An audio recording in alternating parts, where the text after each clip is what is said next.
ओम नमो भगवते वासुदेवाय। ओम नमो भगवते वासुदेवाय। ओम नमो भगवते वासुदेवाय। नारायणं नमस्कृत्य नरं चैव नरोत्तमम् देवीं सरस्वतीं व्यासं ततो जयमुदीरयेत्। नष्टप्रायेषु भद्रेषु नित्यं भागवत सेवया भगवती उत्तमा श्लोके भक्तिर्भवति नैष्ठिकी।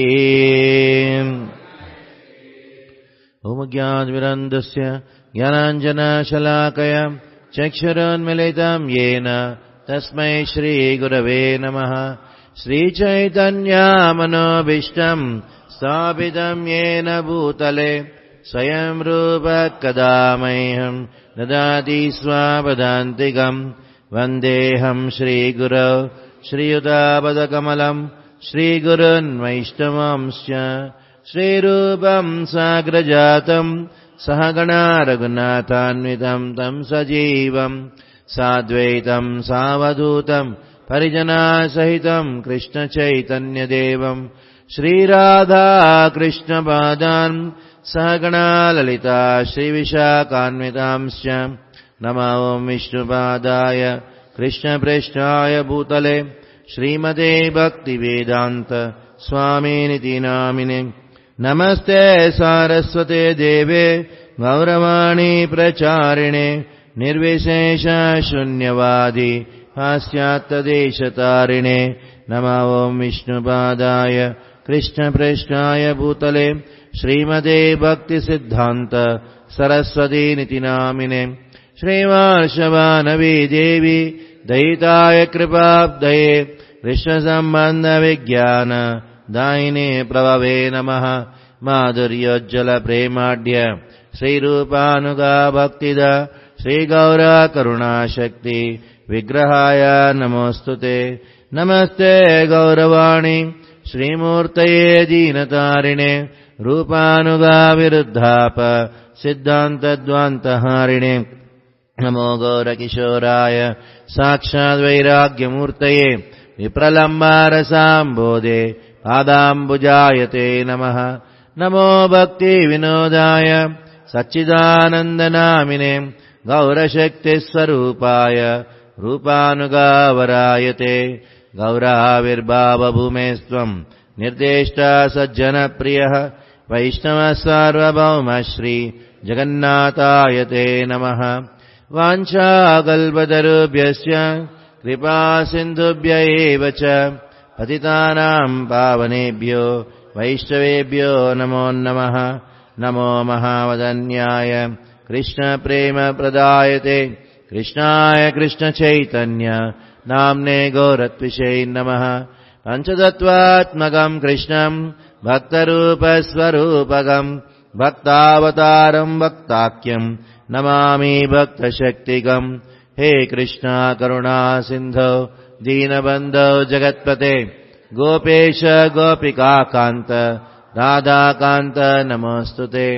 जयतां सुरतोर्पङ्गुर्मामन्दमतेर्गति मत्सर्वस्वापदाम्बोजौ राधामदनमोहनो दिव्यद्वृन्दारण्यकल्पद्रुमादः श्रीमद्रत्नागारसिंहासनस्थौ श्रीमद्राधाशैलगोविन्ददेवौ प्रष्ट्रालिभिः सेव्यमानौ स्मरामि। श्रीमान् रासरसारम्भी वंशीवटतटस्थितः कर्षं वेणुस्वनेर्गोपीर्गोपीनाथः श्रियस्तु नः। तप्तकाञ्चन गौराङ्गी राधे वृन्दावनेश्वरि वृषभानुसुते देवी प्रणमामि हरिप्रिये। जय श्रीकृष्ण चैतन्य प्रभु नित्यानन्द श्री अद्वैता गदाधर శ్రీవాసాది గౌరభక్తవృంద. హరే కృష్ణ హరే కృష్ణ హరే హరే హరే రామ రామ రామ హరే హరే. హరే కృష్ణ. నిన్న మనం ఆత్మతత్వ గురించి తెలుసుకుందాం.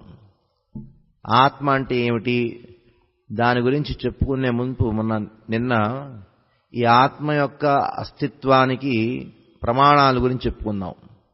5 ప్రమాణాల గురించి చెప్పుకున్నాం. ఏమిటి మొట్టమొదటి ప్రమాణం ఏమిటంటే మనకి ఇంగిత జ్ఞానం.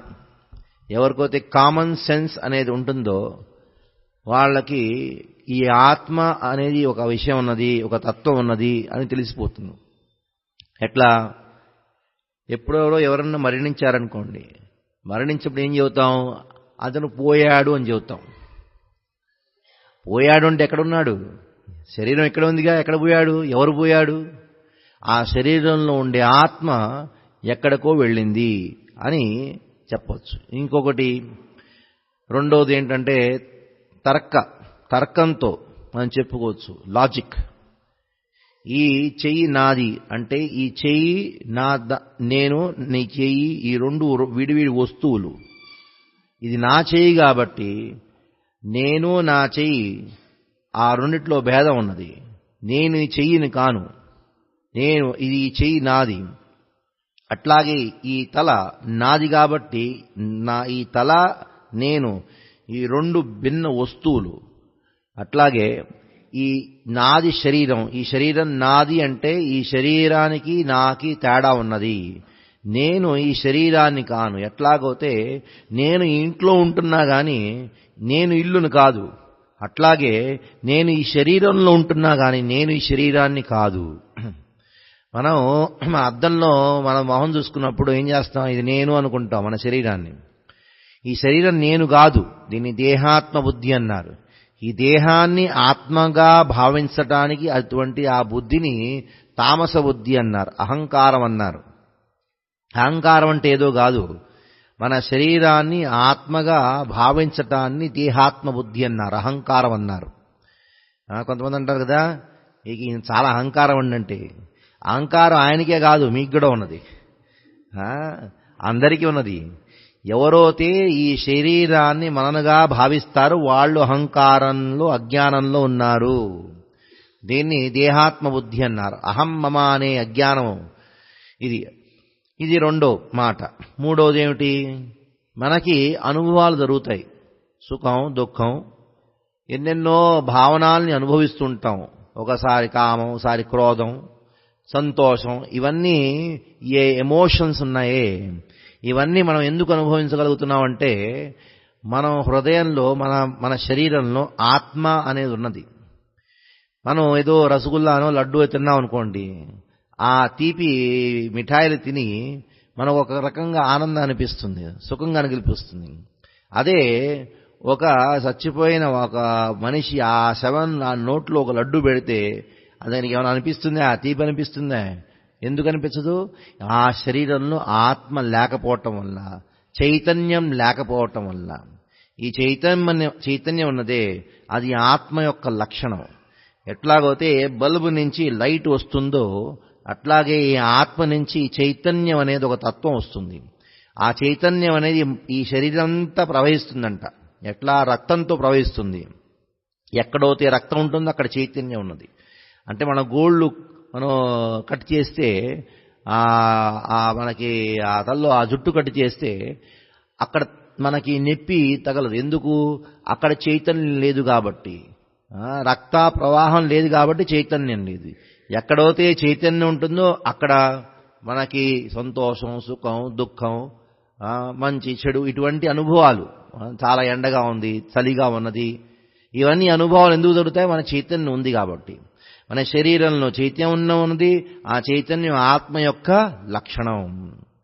కొంతమంది అంటారు ఈ చైతన్యం ఉన్నది కాన్షియస్నెస్, ఇది కొన్ని భౌతిక తత్వాల యొక్క మిశ్రణతో ఏర్పడింది అంటారు. అంటే కొన్ని కెమికల్స్ అది కాంబినేషన్ అయ్యి ఈ చైతన్యంలా తయారైందంటారు, కాన్షియస్నెస్ తయారైందంటారు. అది ఈ మధ్య ఈ మోడర్న్ సైంటిస్ట్ ఉన్నారు, వైజ్ఞానికులు, వాళ్ళు ఇట్లా చెబుతారు. అది తప్పు. దానికి ఎటువంటి ప్రమాణం లేదు. ఏదో చెబుతానికి చెబుతారు కానీ అదే ఈ కెమికల్తో చైతన్యాన్ని కానీ చేతన అంటే చైతన్యాన్ని తయారు చేయబడితే ఇప్పటి వరకు ఫ్యాక్టరీలు ఎన్నో పెద్ద పెద్ద ఫ్యాక్టరీలు ల్యాబొరేటరీలు ఉన్నాయి కదా, అక్కడ ఈ చైతన్యాన్ని ఎందుకు తయారు చేయలేకపోతున్నారు? ఎందుకంటే ఈ చైతన్యం అనేది ఆధ్యాత్మిక వస్తువు, అది భౌతిక వస్తువు కాదు. ఇది 3వ ప్రమాణం. 4వ ప్రమాణం నేనేం చెప్పుకున్నాం? ఈ వైజ్ఞానికులే, ఆ డాక్టర్సే కొన్ని అనుభవాలను రాశారు. Near death experience, out of body experience అని. ఎవరో ఆపరేషన్ జరుగుతుంటేనంట అతను కోమాలో ఉండాలి, 14 గంటలు 15 గంటలు ఆపరేషన్ జరిగింది.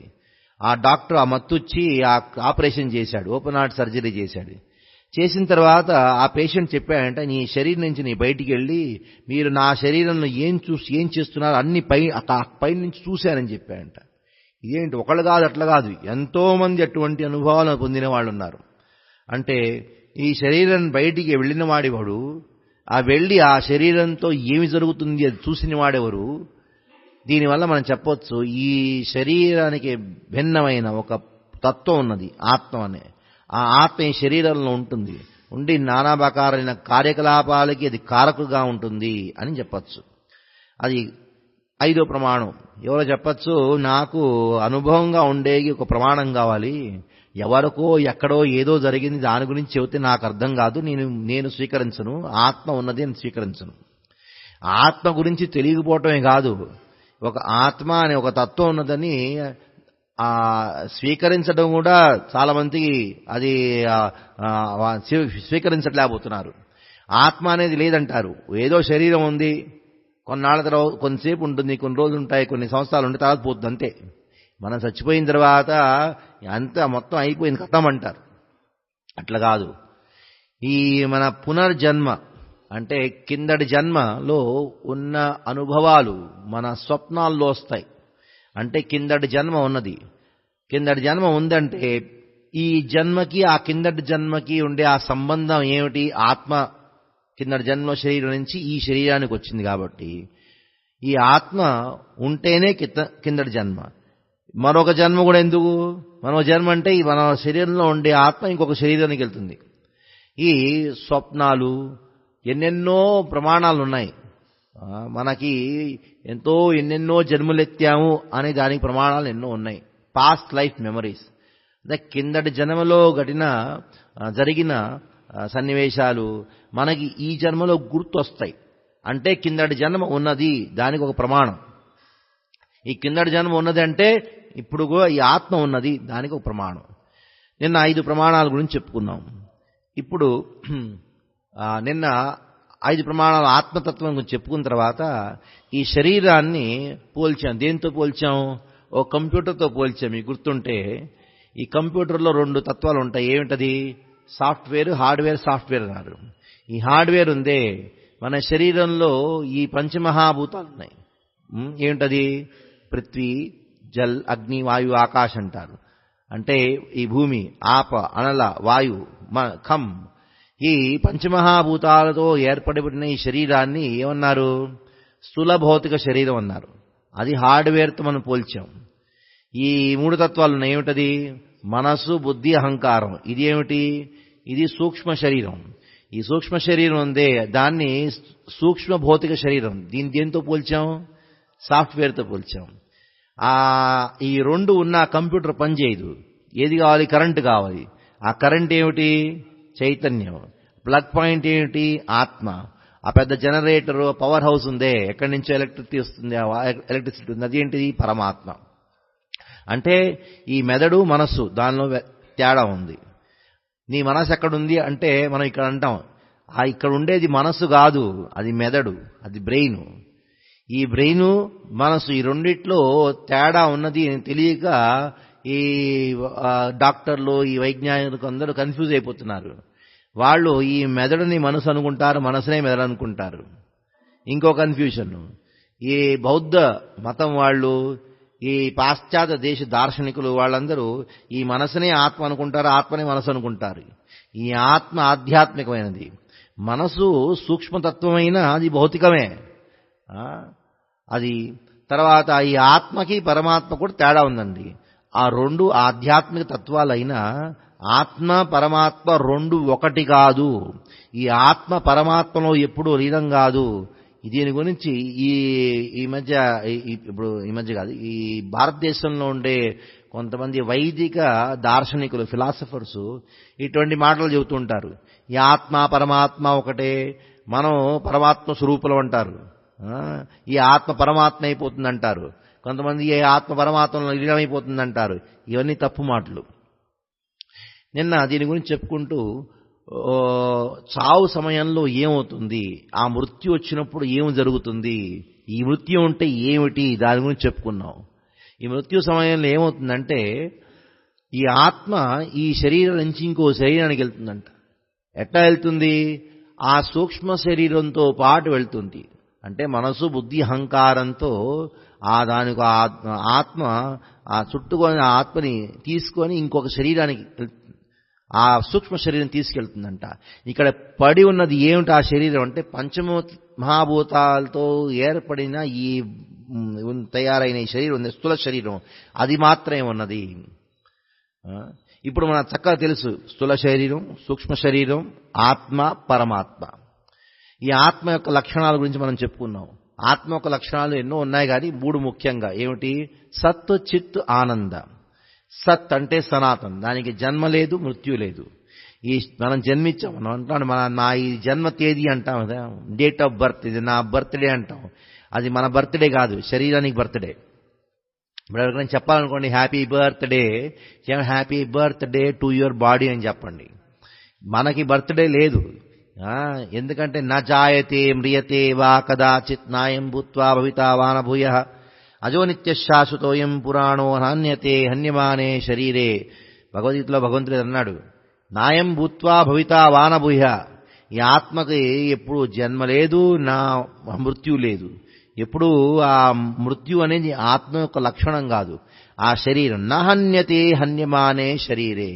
ఎప్పుడైతే ఆ శరీరం చచ్చిపోతుందో ఆ సమయంలో నహన్యమానే శరీరే, ఆత్మ చావదు.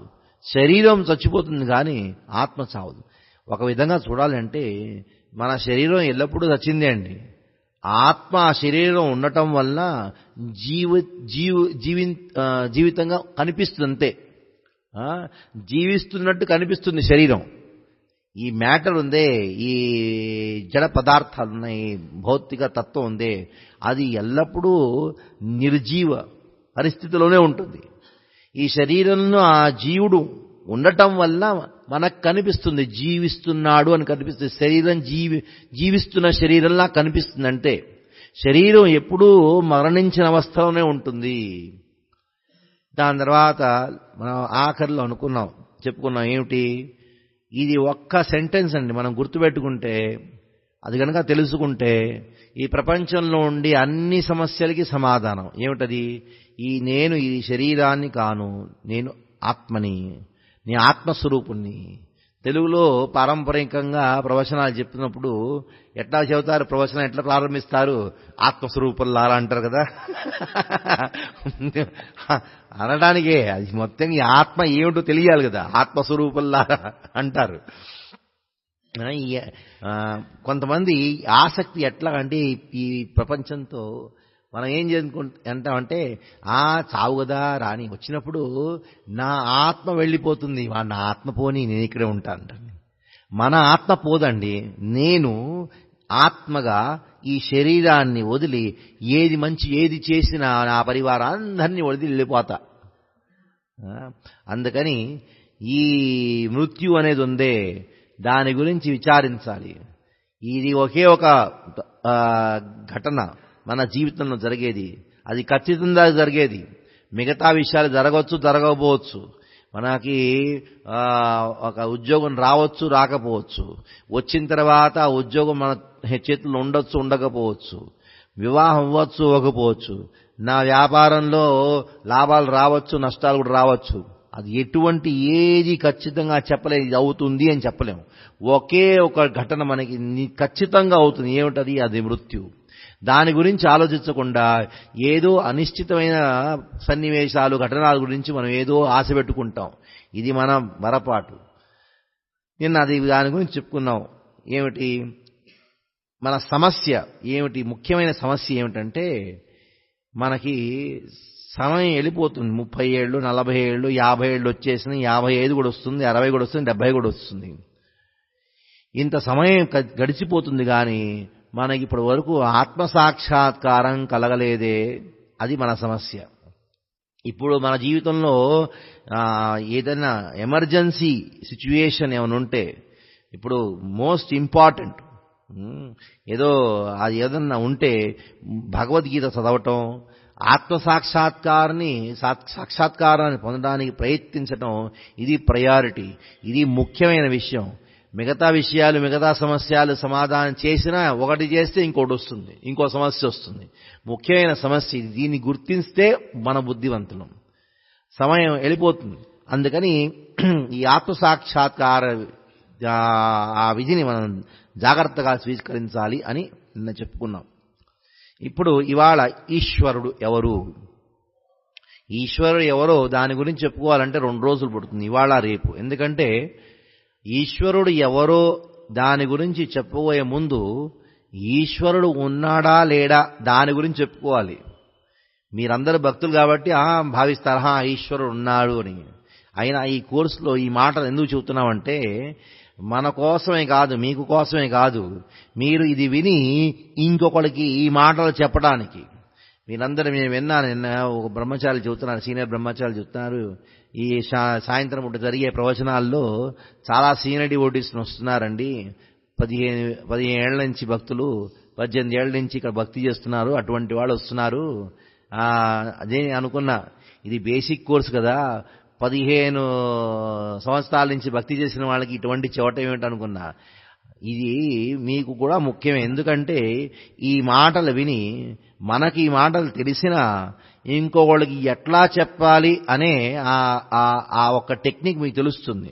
అందుకని ఈశ్వరుడు ఉన్నాడు అని మీరందరూ భావించిన వాళ్లే, జపం చేసేవాళ్లే, దీక్ష పుచ్చుకున్న వాళ్లే. అయినా ఈ తర్కం మనం తెలుసుకోవాలి.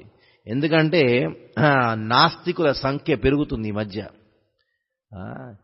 ఎంత అంటే ఎవరు నాస్తికులు, ఎవరిని అడిగి వాళ్ళు నాస్తికులు. భగవంతుడు నాస్తికుడు, ఆయన భగవంతుడు విశ్వాసం చేయని అంటాడు. అటువంటి వాళ్ళు నాస్తికులు ఉన్నారు. అందుకని వాళ్ళని భక్తులుగా తయారు చేయాలంటే, ప్రచారం చేయాలంటే మీకు ఇవన్నీ తెలియాలి. అందుకని మనం మొట్టమొదట నాస్తిక, ఆస్తిక ఈ 2 రకాలు ఈ శబ్దాల గురించి మనం చెప్పుకుందాం. నాస్తిక, ఆస్తిక. ఎవరైతే భగవంతుడు నా అస్తి, నా అంటే లేడు, అస్తి లేడు అంటాం, నా అస్తి, ఆయన అస్తిత్వం లేదు అని చెప్పిన వాడు నాస్తి అన్నారు. భగవంతుడు అస్తిత్వం ఉన్నది అని చెప్పినవాడు ఆస్తికుడు. ఒకడు ఆస్తికుడు, ఒకడు నాస్తికుడు. ఆస్తిక, నాస్తిక ఈ భావనాల గురించి మనం చిన్నప్పటి నుంచి ఉంటున్నాం. నేను ఆస్తికుడిని, వీడు నాస్తికుడు. ఎంత ఈ సమాజంలో ఈ 2 వాక్యాలు, ఈ 2 పదాలు ఎంత డీప్గా ఉన్నాయంటే, ఎంత లోతుగా ఉన్నాయంటే ఈ సమాజంలో ఈ 2 వాక్యాల మీద, ఈ 2 పదాల మీద ఆధారపడి ఈ 2 రకాలు ఒక సంఘటనలు తయారైనాయంట, సమాజాలు తయారయ్యాయి. బకాయిదా దానికి కూడా ప్రెసిడెంట్కి ఉంటారు, సెక్రటరీకి ఉంటారు. ఆస్తిక సమాజం, నాస్తిక సమాజం. నాకు తెలియదు ఇక్కడ తిరుపతిలో ఉందే అని, మా తెనాల్లో ఉండేది. ఒక గ్రూప్ వాళ్ళు ఆస్తిక సమాజం వాళ్ళు, ఇంకొకటి నాస్తిక సమాజం వాళ్ళు. దానికి ప్రెసిడెంట్, సెక్రటరీ బకాయిదా ఉండేవాళ్ళు. ఇప్పుడు ఏమైందంటే కొంతమంది అంటారు భగవంతుడి మేము నమ్ముకోము, భగవంతుడు ఏం నమ్మకం లేదు ఆయన, అందుకని నేను నాస్తికుడిని. ఇప్పుడు నమ్మకం అంటే ఏమిటి? మీరు భగవంతుడిని నమ్మండి, నమ్ముకోవండి, ఆ భగవంతుడు ఎటువంటి తేడాను లేదు అతనికి.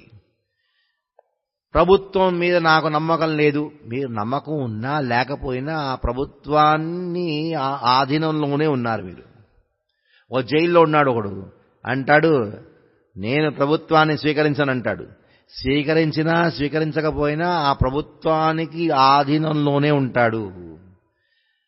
మనం ఏమనుకుంటామంటే ఈ ఆస్తిక సమాజంలో, నాస్తిక సమాజంలో కొంతమంది అంటారు భగవంతుడు లేడు, కొంతమంది భగవంతుడు ఉన్నాడంటారు. ఉన్నా లేక కొంతమంది మీరు భగవంతుడు ఉన్నాడని చెప్పినా, కొంతమంది లేదని చెప్పినా ఆ భగవంతుడికి ఎటువంటి తేడాను లేదు. ఆయన చక్కగానే ఉంటాడు. ఆయనకి ఎటువంటి సమస్య లేదు. మనకి సమస్య. కొంతమంది అంటారు భగవంతుడు ఉన్నాడు, కొంతమంది భగవంతుడు అంటారు. ఏమైందంటే మా నాన్నగారు ఎన్నో ఏళ్ల క్రితం, నేను అప్పుడు 8th స్టాండర్డ్ చదువుతున్నప్పుడు, మా నాన్నగారు ఒక ఫ్రెండ్ ఆయన వచ్చారు మా ఇంటికి. ఈ రియల్ ఘటన, జరిగిన కథ ఇది. ఆయన నాడు మన తెనాల్లో నాస్తిక సమాజం వాళ్ళ సత్సంగం ఉందండి, రండి అన్నాడు. ఈ నాస్తిక సమాజం వాళ్ళు కూడా సత్సంగం చేస్తారండి. మా నాన్నగారు ఆస్తిక సమాజానికి ఏదో మెంబర్. ఆయన ఏదో ఫ్రెండ్ పిలిచాడు కదా వెళ్దామని నేను వెళితే హాల్లో ఆయన ప్రవచనం ఇచ్చాడు. నాస్తిక సమాజం యొక్క అధ్యక్షుడు ఆయన, ప్రెసిడెంట్. హైదరాబాద్ నుంచి వచ్చాడు ఆయన. వచ్చి పెద్ద లెక్చర్ ఇచ్చాడు. ఆ ప్రవచనం ఏం చెప్పాడంటే, ఈ సమాజంలో ఉండే అన్ని దోషాలకి కారణం ఏమిటి? ధర్మం. ఈ వేదాలు, ఆ వేదాలకు కారణం ఏమిటి? భగవంతుడు. భగవంతుడు లేకపోతే శాస్త్రాలు లేవు, శాస్త్రాలు లేకపోతే ఈ ధర్మం లేదు, ధర్మం లేకపోతే ఈ సమస్య లేదు. అదే కాదు, ఈ ప్రపంచంలో ఎన్ని యుద్ధాలు జరిగిన అన్ని యుద్ధాలకి ముఖ్యమైన కారణం ఏమంటే ధర్మం. ఇప్పుడు చూడండి, అది నిజంగా ఆయన స్టాటిస్టిక్స్ చెప్పాడు. అన్నిటి నుంచి స్టాటిస్టిక్స్తో, ఈ ప్రమాణంతో చెప్పాడు. ఎన్ని యుద్ధాలు జరిగినాయి, first world war, second world war, అన్ని యుద్ధాలు వెనక్కి ఏమిటి అంటే కారణం అంటే ధర్మం ఒక చెయ్యి ఉన్నది. The hand of religion behind it. అంటే ఈ సమస్యలన్నిటికీ కారణం ధర్మం. ధర్మానికి కారణం భగవంతుడు. అందుకని ఆ భగవంతుడు లేడంటే ధర్మం లేదు. ధర్మం లేదంటే మనం అంతా no problem. No god, no religion, no religion, no problem. అట్లా కన్క్లూజన్ చేశాడు. చేసిన తర్వాత అందరూ చాలా చప్పట్లు కొట్టారు. మీరు చెప్పింది మంచిదని, భగవంతుడే లేడు అని అందరూ నమ్ముకున్నారు.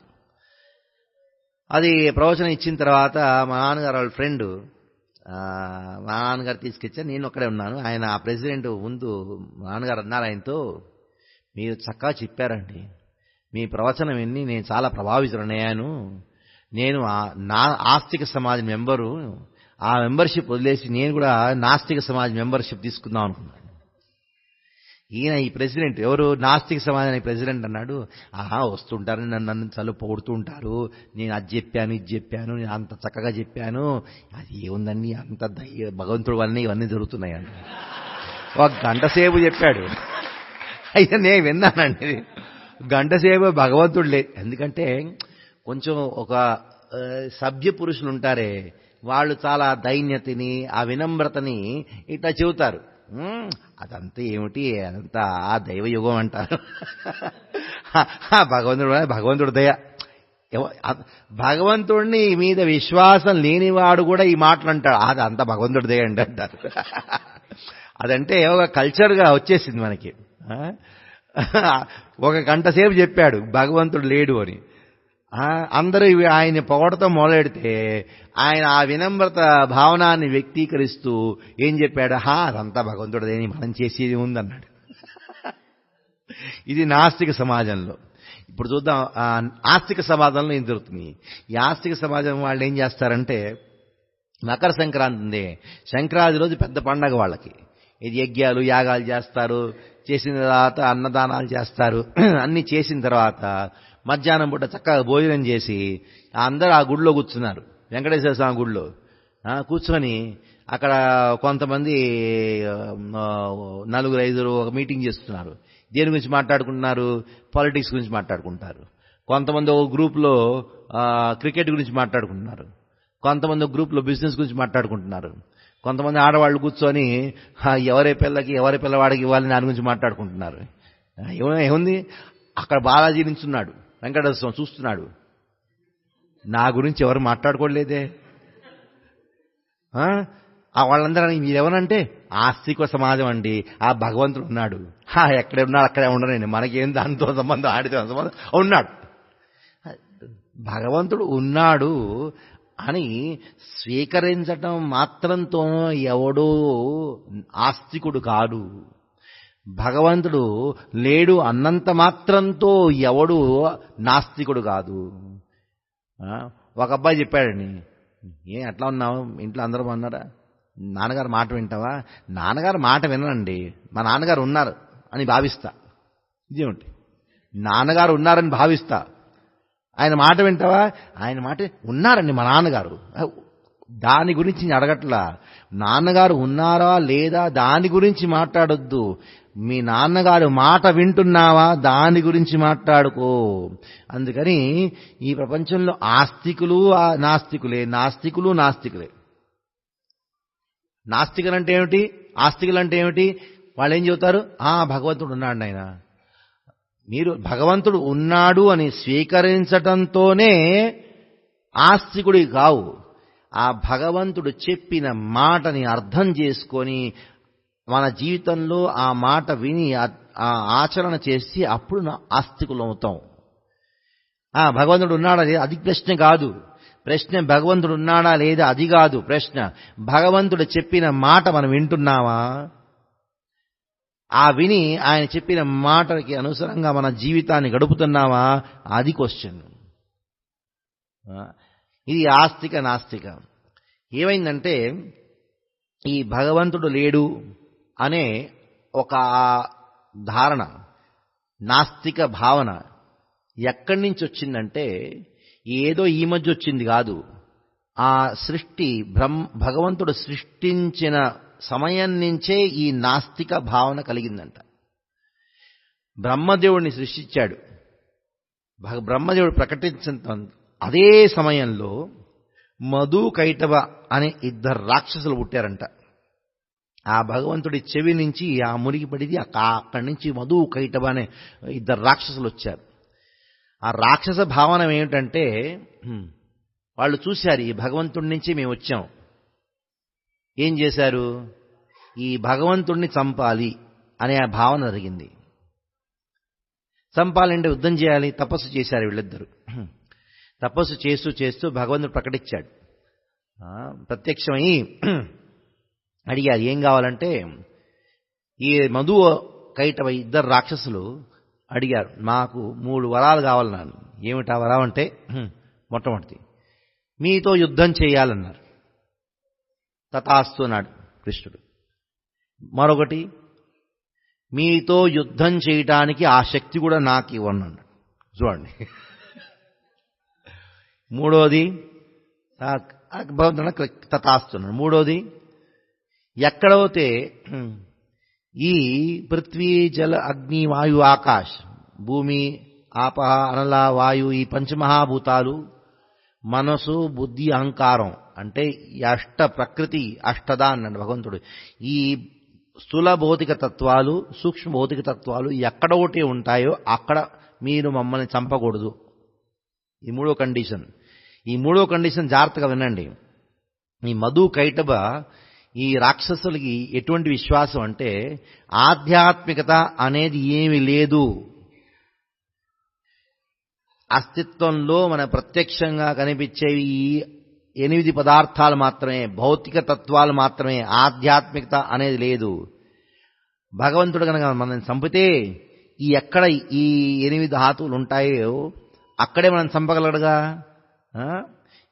మనం కనుక వరం వస్తే ఈ 8 తత్వాలు ఎక్కడ ఉంటాయో అక్కడ మీరు చంపలేరు అంటే మమ్మల్ని ఎక్కడ చంపలేరు అని ఆ భావనతో ఈ 3 వరాలను అడిగారు. ఈ 3 వరాలు ఈ ప్రస్తుతం ఈ వైజ్ఞానికులు ఉన్న ఈ సైంటిస్టులు ఉన్నారే, మన పిల్లల్ని కాలేజీలో పంపిస్తాం కదా సైన్స్ చదువుకోవడానికి, ఆ సైంటిస్టులకి ఈ 3 సూత్రాలు ఈ 3 ఏమైందంటే సూత్రాల్లాగా అయినాయి ఈ సైన్స్కి. మొట్టమొదటిది ఏంటి, భగవంతుడు లేడు అంటే ఉన్నా చంపేయాలి. అంటే వాళ్ళు అనుకుంటారు వైజ్ఞానికులకి ఏంటంటే మన కర్తవ్యం ఏంటంటే భగవంతుడు లేడు అని చెప్పటమే మన కర్తవ్యం ఒకటి. ఇంకొకటి ఆ భగవంతుడు లేడు ఈశ్వరుడు లేడు, దాన్ని స్థాపించడానికి స్థాపించడానికి ఏం యూజ్ చేస్తారు? ఆ భగవంతుడు ఇచ్చిన ఆ బుద్ధితోనే నానా రకాలైన మాటలు చెబుతారు, నానా రకాలైన సిద్ధాంతాలు చెబుతారు. అంటే ఆ భగవంతుడిచ్చిన బుద్ధితోనే చెబుతారంట భగవంతుడు లేడు అని. మధు కైటవ ఏమడిగారు? మీరు మాకు శక్తి ఇవ్వండి. దేనికి? మిమ్మల్తో పోరాటాన్ని, మిమ్మల్ని చంపడానికి మాకు శక్తి ఇవ్వండి. ఈ నాస్తికులు కూడా భగవంతుడు లేడు అని చెప్పడానికి ఆ బుద్ధి ఎక్కడి నుంచి వచ్చింది? ఆ భగవంతుడు ఇచ్చిన బుద్ధితోనే భగవంతుడు లేడు అని చెప్తున్నారు కదా. ఇది మూడోది ఏమిటి? మూడో మాట ఏంటి? ఈ సైంటిస్టులు ఏమంటారంటే, ఈ ప్రపంచంలో ఈ 8 తత్వాలు చెప్తే ఏమి లేదు. 8 తత్వాల్లో వాళ్ళు ఈ 3 తత్వాలు కూడా మర్చిపోయారు. అంటే భౌతిక ప్రపంచంలో భౌతిక తత్వాలు ఉన్నాయి, ఆధ్యాత్మికత అనేది, స్పిరిచువల్ అనేది లేదు అని భావిస్తారు. అంటే ఏమైంది? ఈ మధు కైటబ ఈ రాక్షసులు ఇద్దరు ఏమి కోరారు? సృష్టి యొక్క ప్రారంభంలోనే అది ఈ వైజ్ఞానికులకి, అసురిక భావన కలిగిన వైజ్ఞానికులకి సూత్రంగా తయారైంది. అంటే ఈ నాస్తిక భావన ఇప్పుడుది కాదు, సృష్టితో ప్రారంభంలో జరిగింది. దాని తర్వాత ఎంతో పెద్ద పెద్ద నాస్తికులు ప్రకటించారు. ఈ మధ్య నాస్తికులున్నారే, ప్రభుపాల్ వారు అంటారు, వాళ్ళందరూ క్షుద్ర హిరణ్యకశిపులు అంటారు. ఈ మధ్య ఉండే సైంటిస్ట్ అందరూ క్షుద్ర హిరణ్యకశిపులు. అంటే ఆ హిరణ్యకశిపు అంత పవర్ఫుల్, అంత శక్తివంతుడు. ఈ మధ్య హిరణ్యకశిపులు చిన్న చిన్న హిరణ్యకశిపులు అండి, వాళ్ళ పెద్ద హిరణ్యకశిపు కాదు. అంటే రావణాసురుడు పెద్ద నాస్తికుడు. ఎంతమందో చెప్పారు, విభీషణుడు చెప్పాడు, మండోదరి చెప్పింది, నాయనా నా మాట విను, మన మాట విను, నీ ముందు నుంచున్నవాడు, యుద్ధానికి వచ్చినవాడు ఎవరో కాదు, సాక్షాత్ భగవంతుడే, భగవానుడే. రాముడు భగవానుడుగా స్వీకరించకపోవటం వల్ల రావణాసురుడు ఏమయ్యాడు? అసురుడయ్యాడు. ఆయన పేరుతో రావణుడు అంటే రావణాసురుడే అంటారు. రావణుడు అని ఎవరు అనరు, రావణాసురుడు అంటాడు. అసురభావం ఏమిటి? రాముణ్ణి భగవంతుడుగా స్వీకరించకపోవటం అది అసురభావం, ఆసురిభావం. ఇది ఎంతెంతో పెద్ద పెద్ద అసురులయ్యారు. త్రేతాయుగంలో, ద్వాపరయుగంలో, ఈ కలియుగంలో ఈ మధ్య ఏమిటంటే ఈ ఆసురీ భావన, అంటే నాస్తిక భావన ఎందుకు పెరిగిందంటే ఈ సైన్స్ మీద ఆధారపడి పెరిగింది. వాళ్ళు అనుకుంటారు, ఈ సైంటిస్టులు, మా యొక్క ధ్యేయం ఏమిటంటే భగవంతుడు లేడు, ఈశ్వరుడు లేడు అని స్థాపించడానికి మేము ప్రయాసం చేస్తున్నాం. ఈ సైన్స్ ఎక్కడ ప్రారంభమైందంటే, మోడర్న్ సైన్స్ కనీసం 200 సంవత్సరాల క్రితం, 250 సంవత్సరాల క్రితం న్యూటన్ అనేవాడు ఉండేవాడు. ఆయన ఒకరోజు ఒక యాపిల్ ఏమంటారు తెలుగులో? యాపిల్ అంటారుగా, సేపండు, ఆ వృక్షం కింద కూర్చొని ఏదో ఆలోచిస్తున్నాడంట. ఆలోచిస్తూ ఏం జరిగిందంటే, ఆ యాపిల్ ఆ చెట్టుని పై నుంచి కింద పడింది. పడుతూనే న్యూటన్ అనుకున్నాడంట, ఇది కిందకెందుకు పడింది, పైకి ఎందుకు వెళ్ళలేదు? మన తంటాలు అక్కడ మొదలైండాయండి. మన స్కూల్లో ఆ సైన్స్ అని చదువుకుంటామే, ఏమేమో చదువుకున్నాం. ఆ న్యూటన్ కనుక, యాపిల్ కనుక పడకపోతే మనం చక్కగా హాయిగా ఉండేవాళ్ళం అండి. భగవద్గీత, భాగవతం రోజు చర్చ చేసుకునేవాళ్ళం. మనకి ఎటువంటి ప్రెషర్ ఉండేది కాదు, హాయిగా ఉండేవాళ్ళం. ఆ సమస్య అంతా అక్కడ ప్రారంభమైంది. ఆ సమయంలో న్యూటన్ కూడా అందరూ ఆ సమయంలో చాలా ధార్మికంగా ఉండేవాళ్ళు. అంటే యేసుక్రీస్తు మతాన్ని, క్రిస్టియన్ మతాన్ని పాలించేవాళ్ళు, చర్చికి వెళ్ళేవాళ్ళు, ప్రార్థన చేసేవాళ్ళు, భగవంతుడు ఉన్నాడు అని స్వీకరించేవాళ్ళు. అయినా ఆ సమయంలో ఏమైందంటే, కొంతమంది కొన్ని ప్రశ్నలు వేశారు. ఎవరికి? చర్చిలో ఫాదర్ ఉంటారు కదా, వాళ్ళ క్వశ్చన్ వేశారు. ఏంటంటే, ఈ సృష్టి ఎట్లా జరిగింది, ఈ ప్రకృతి యొక్క నియమాలు ఉన్నాయి, అది దాని గురించి కొన్ని ప్రశ్నలు వేశారు.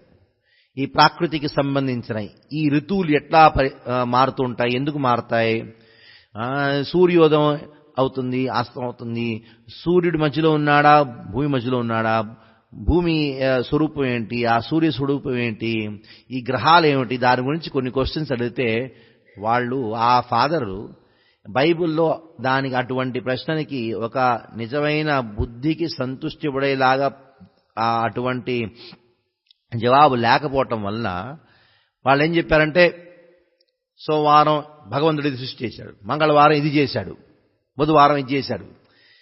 ఒక సెంటిమెంటల్గా ఆన్సర్ ఇచ్చారు. ఆ ప్రశ్నకి సరిదగా జవాబు ఇవ్వలేకపోయారు. ఎందుకంటే ఆ బైబిల్లో అటువంటి ప్రకృతి నియమానికి సంబంధించి వివరణ అంత లేదు, అంత సైంటిఫిక్గా లేదు. కాబట్టి వాళ్ళు ఇవ్వలేకపోయారు. కాబట్టి ఆ సమయంలో జనాలు ఏం చేశారంటే సైంటిస్టుల దగ్గరికి వెళ్ళారు. ఆ సైంటిస్టులు ఏం చెప్పారంటే, ఈ ప్రకృతిలో జరిగే ప్రతి ఒక్క ఘటనకి ఒక సైంటిఫిక్ రిప్లై ఇచ్చారు, లాజికల్గా రీజనింగ్తో ఇచ్చారు. అంటే ఆ సమయంలో ఉండే వాళ్ళకి ఆ బుద్ధికి తగ్గ జవాబిచ్చారు. అప్పుడు వీళ్ళందరూ ఏమనుకున్నారంటే, మీరు సెంటిమెంటల్ అవుతే, అంటే మీ గనక బుద్ధిహీనులు అవుతే, సెంటిమెంటల్ అవుతే ధర్మాన్ని స్వీకరించండి. మీరు గనక బుద్ధిమంతులు అవుతే ధర్మాన్ని త్యాగం చేసి సైన్స్ని తీసుకోరు. మీరు సైన్స్ తీసుకోవాలి. ఈ రిలీజియన్ ఉన్నదే, ఈ ధర్మం ఉన్నదే, అది భావుక జనాలకి, బుద్ధిమంతులకి ఎవరు, బుద్ధిమంతులకి సైన్స్, భావుక ప్రజలకి ధర్మం అని అక్కడి నుంచి ప్రారంభమైంది. ఎందుకు ప్రారంభమైందంటే, ఆ సమయంలో బైబిల్లో ఈ ప్రకృతికి సంబంధించిన విషయాల గురించి ఒక సైంటిఫిక్ ప్రెజెంటేషన్, సరి అయిన జవాబు ఇవ్వలేకపోవటం. అదే సమయంలో వాళ్ళకి తెలీదు, వీళ్ళందరికీ తెలియదు. ఏం తెలీదు? భారతదేశంలో వేదాలు అనే ఉన్నాయి, అని గ్రంథాలు ఉన్నాయి. దానిలో ఉండే ఆ సైన్స్ ఉందే, ఆ సైన్స్ ఈ ప్రస్తుతం ఉండే సైన్స్ కంటే చాలా గొప్ప సైన్స్. ఇక్కడ ప్రతి ఒక్క ప్రశ్నకి ఒక సైంటిఫిక్గా మన బుద్ధికి సంపూర్ణంగా సంతుష్టపరిచేలా ప్రతి ఒక్క తత్వానికి, ప్రతి ఒక్క సమస్యకి సమాధానంగా ఈ వేదాల్లో మనకి జవాబు దొరుకుతుంది. అది వాళ్ళకు తెలీదు. దానివలన ఈ నాస్తికవాదం పెరిగింది. ఎందుకు పెరిగింది? ఆ బైబిల్లో ఆ సమయంలో ఎవరో కొన్ని క్వశ్చన్స్ అడిగితే ఆ క్వశ్చన్స్కి సరిగ్గా ఆన్సర్ ఇవ్వకపోవటం ఈ నాస్తికవాదానికి కారణమైంది. అదే మన శాస్త్రాల్లో ఈ సృష్టి ఎట్లా జరిగింది దాని గురించి ఎంత చక్కగా వర్ణించారంటే, ఇప్పుడుండే సైన్స్ ఉందే, ఆ సైన్స్ ఒక పుట్టకథలాగా ఉంటుందండి. It is only a fairy tale. అంత బ్రహ్మాండమైన సైన్స్ మన శాస్త్రాల్లో ఉంది. అది జనాలకు తెలియకపోవటం వల్ల నాస్తిక భావన పెరిగింది. ఇప్పుడు మనం అదే సైన్స్ని తీసుకొని ఈశ్వరుడు ఉన్నాడు అని మనం స్థాపిద్దాం. మొట్టమొదటి ప్రమాణం ఈశ్వరుడు ఉన్నాడు, దానికి ఒక ప్రమాణం. ఏమిటది? మీరు చూడండి, ఈ ప్రపంచంలో ప్రతి ఒక్క ఘటన, సూర్యోదయం కానివ్వండి, సముద్రం ఒక ఒడ్డు దగ్గర ఆ నీళ్ళన్నీ వస్తాయి, అలలు వస్తాయి, మళ్ళీ వెనక్కి వెళ్ళిపోతాయి. ఎంత పెద్దది సముద్రం! ఆ అలలు ఆ సముద్రం ఒడ్డు దాకా వచ్చి మళ్ళీ వెళ్ళిపోతాయి, కానీ ఆ ఒడ్డులో ఉండే ఆ పట్టణాల్ని మునిగించదు. ఎప్పుడో సునామీ వస్తుంది, కానీ అది ఎల్లప్పుడూ రాదు కదా, ఎప్పుడెప్పుడో వస్తుంది అంతే. ఇప్పుడు ఆ ఒడ్డులో ఉంది పెద్ద పట్టణం ఉంది, బాంబే. చూడండి ఎక్కడ ఉంది? సముద్ర ఒడ్డులో ఉంది. సముద్రంలో ఎన్ని నీళ్ళు ఉన్నాయి, అలలు వస్తూ ఉంటాయి. ఈ ఒడ్డులో ఉండే ఆ పట్టణాన్ని మొత్తం మునిగించచ్చు కూడా, మునిగించటం ఎందుకు? ఏదో ఒక తత్వం ఉంది. ఆ తత్వం వలన ఇవన్నీ కంట్రోల్డ్గా ఉన్నాయి. ఇప్పుడు సూర్యోదయం ఎప్పుడు చూసినా పూర్వ దిక్కులోనే సూర్యుడు ఉదయిస్తాడు, కానీ రోజు పూర్వ దిక్కులోనే ఉదయిస్తాడు. మీరు చూసారా ఎప్పుడైనా పశ్చిమ దిక్కు నుంచి సూర్యుడు ఉదయిస్తున్నాడని? ఉత్తర దిక్కు నుంచి సూర్యుడు ఉదయం ఎప్పుడైనా చూసారా? ఎప్పుడు అనుభవించారా ఒకరోజు సూర్యుడు హాలిడే తీసుకున్నాడని? అంటే ప్రతి ఒక్క ప్రకృతిలో జరిగే ఘటనలు అవన్నీ కంట్రోల్డ్గా ఉన్నాయి. కంట్రోల్డ్గా ఉన్నాయంటే ఎవరో కంట్రోల్ చేస్తున్నారు కాబట్టి కంట్రోల్గా ఉంది. ఇప్పుడు ట్రాఫిక్ కంట్రోల్ ఉందనుకోండి, ట్రాఫిక్ కంట్రోల్ పోలీస్ ఉన్నాడు కాబట్టి ట్రాఫిక్ అంతా కంట్రోల్గా ఉంది. ఆటోమేటిక్గా కంట్రోల్ ఉండదు. ఇది కాకుండా ఒక డిజైన్. ఇప్పుడు చూడండి ఈ ప్రకృతి ఎంత చక్కగా ఈ డిజైన్ ఉంది, దానిలో ఎంత చక్కగా ఈ సృష్టి చూడండి. ఒక గులాబీ పువ్వు ఉందనుకోండి, ఎవరో ఆ ఒక పెయింటింగ్ చేశారు, గులాబీ పువ్వుని పెయింటింగ్ చేశారు. ఆ గులాబీ ఆ పెయింటింగ్ని మీరు ఎవరికో ఇవ్వండి. ఈ పెయింటింగ్ చూసి ఏమంటాడు, ఎవరు చేశారు నాన్న ఈ చక్కగా ఈ డ్రాయింగ్ ఎవరు చేశారు, పెయింటింగ్ ఎవరు చేశారంటాడు. ఈ మధ్య ప్లాస్టిక్ పూలు వస్తున్నాయిగా, పూలు. ఓ ప్లాస్టిక్ పువ్వు తీసుకెళ్ళండి ఎవరిది, ఎంత చక్కగా ఉందని, అసలు లాగా ఉంది, ఎవరు చేశారంటారు. అదే అసలైన గులాబీ పువ్వు తీసుకెళ్ళి ఇవ్వండి, చాలా బాగుంది అని ఆ తల్లో పెట్టుకుంటాడు, ఏదో కళ్ళు పెట్టుకుంటాడు. పొరపాటును కూడా అడగడు. ఏమడగడు, ఈ పువ్వుని ఎవరు చేశారు అని అడగడు. అదే డ్రాయింగ్ అవుతే, ఆ పెయింటింగ్ అవుతే ఎవరు చేశారని అడుగుతాడు. ప్లాస్టిక్ పువ్వు అయితే ఎవరు మ్యానుఫ్యాక్చర్ చేశారని అడుగుతాడు. ఈ అసలు పువ్వు ఇస్తే పొరపాటును కూడా మనం అడగం, ఏమిటి ఇది ఎవరు చేశారు. ఈ పెయింటింగ్ చేయడానికి ఎవరో వెనక ఏదో చెయ్యి ఉంటే, ఎవరో చేసి ఉంటే, ఈ యొక్క ప్లాస్టిక్ పువ్వు చేయడానికి కూడా ఎవరో ఫ్యాక్టరీలో మ్యానుఫ్యాక్చర్ చేస్తే, ఈ అసలైన పువ్వు వెనక ఎవరు ఆర్టిస్ట్ డిజైనర్ లేడా?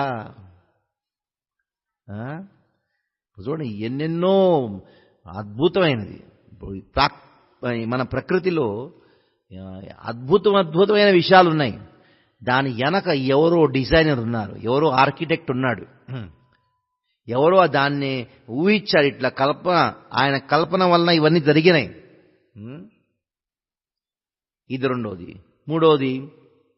మూడో మాట ఏంటంటే, ఈ ప్రపంచంలో అన్నిటికీ వెనక ఒక కారణం ఉంటుందండి, ఒక సృష్టికర్త ఉంటాడు.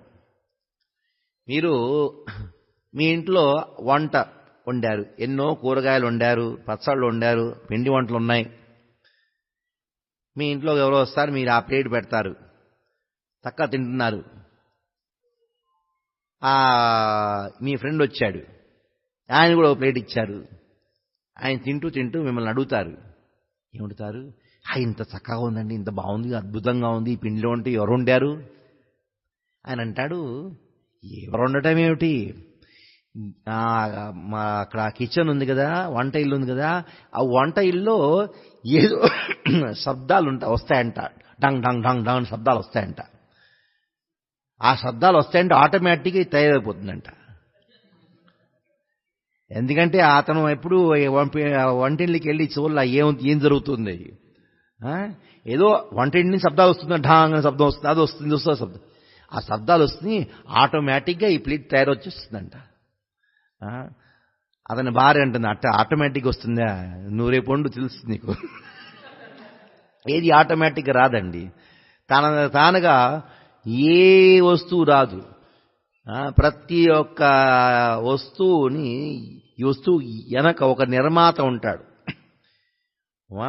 చిన్న పిండి వంటలకి మనకు ఎవరో నిర్మాత ఉంటే వెనక, ఈ ప్రపంచాన్ని వెనక ఎవరు నిర్మాత, ఎవరో సృష్టికర్త లేరా?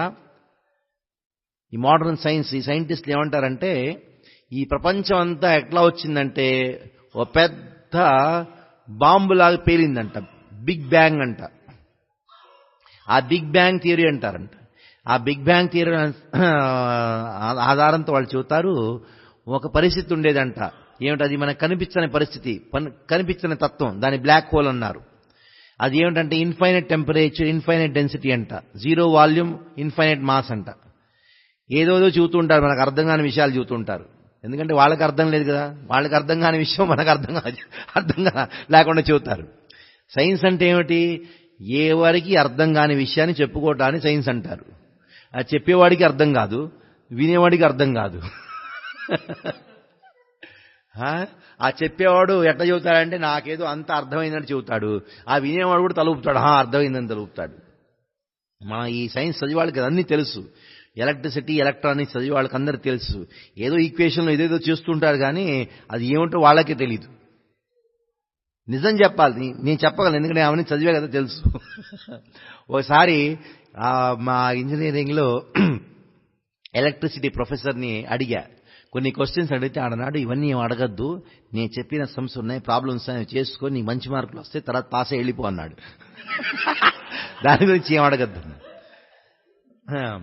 స్కూల్లో 7వ తరగతి 8వ తరగతిలో నీకు వచ్చని బయాలజీ టీచర్ వచ్చింది, సైన్స్ టీచర్. ఒక డ్రాయింగ్ రాసింది. ఏ డ్రాయింగ్ అంటే ఒక చిన్న యూనిసెల్ ఆర్గనైజేషన్ అమీబా నుంచి ఇంకొక సెల్లు అట్లా వస్తూ చేపలు కప్పలు అవి డ్రాయింగ్ చేస్తూ చేస్తూ ఒక కోతి చింపాంజీ తర్వాత మనుషుల డ్రాయింగ్. ఆ డ్రాయింగ్ చేయడానికి కనీసం అరగంట పట్టింది. మా పీరియడ్ 45 నిమిషాలకి అరగంట పట్టింది. పట్టిన తర్వాత మనందరూ చూస్తున్నాం, డ్రాయింగ్ చేస్తూ చూస్తున్నాం. ఆడ ఎక్స్ప్లెయిన్ చేయడం మొదలెట్టింది. ఇక్కడి నుంచి అమీబా నుంచి ఇదే అయింది అని చెప్పుకుంటూ వస్తుంది. చెప్పుకుంటూ వచ్చిన తర్వాత ఈ కోతి నుంచి మన చింపాంజీ మనం మనుషులు ఏమని చెప్పింది. ఇంకా పీరియడ్కి 5 నిమిషాలు అయిపోయే సమయంలో అది చాలా డ్రాయింగ్ చేయడం అంతా అలసిపోయింది టీచరు. అది చైర్ మీద కూర్చోగానే నేను నుంచొని అడిగా, టీచర్ నాకు ఒక క్వశ్చన్ ఉందన్నా. అంటే ఏం క్వశ్చన్ అంటే, ఇప్పుడు మీరు చెప్పారు కదా ఈ డ్రాయింగ్లో ఇక్కడి నుంచి ఇటు వచ్చింది, ఇక్కడి నుంచి ఇటుకు వచ్చింది, మనం ఈ కోతి నుంచి చింపాంజీ మనిషి వచ్చిన తర్వాత ఎవరన్నా తర్వాత ఎవరు వస్తారు, ఎప్పుడు వస్తారు, ఎవరు వస్తారు? అంత కోపం వచ్చి స్కేల్ తీసుకొని కొట్ట మొదలెట్టిందన్న. ఇదే సైన్స్ అంటే. నువ్వు క్వశ్చన్స్ అడగకూడదు, అడిగితే మిమ్మల్ని కొడతాం, లేకపోతే ఫెయిల్ చేస్తాం. చెప్పింది ఏదో చెయ్యి అంతే. ఇది సైన్స్, మోడర్న్ సైన్స్. మనం దాన్ని ఎంతో పెద్దగా భావిస్తాం, సైంటిస్ట్ అంటాం, అదా సైన్స్ అంటాం. ఎటువంటి దమ్ము లేదండి, ఒక ఊహ కాల్పనిక మాత్రమే. దానిలో ఏదో కొంచెం మనకేదో చెప్పినట్టు చెబుతారు కానీ, లాజికల్గా చెబుతారు కానీ దానికి ఎటువంటి ఆధారం లేదు. ఈ భగవంతుడు ఉన్నాడు, ఈశ్వరుడు ఉన్నాడు. న్యూటన్ అనేవాడు ఆయన కూడా పెద్ద ధార్మికుడే, ఆయన విశ్వాసం ఉండేది, భగవంతుడు ఉన్నాడని తెలుసు.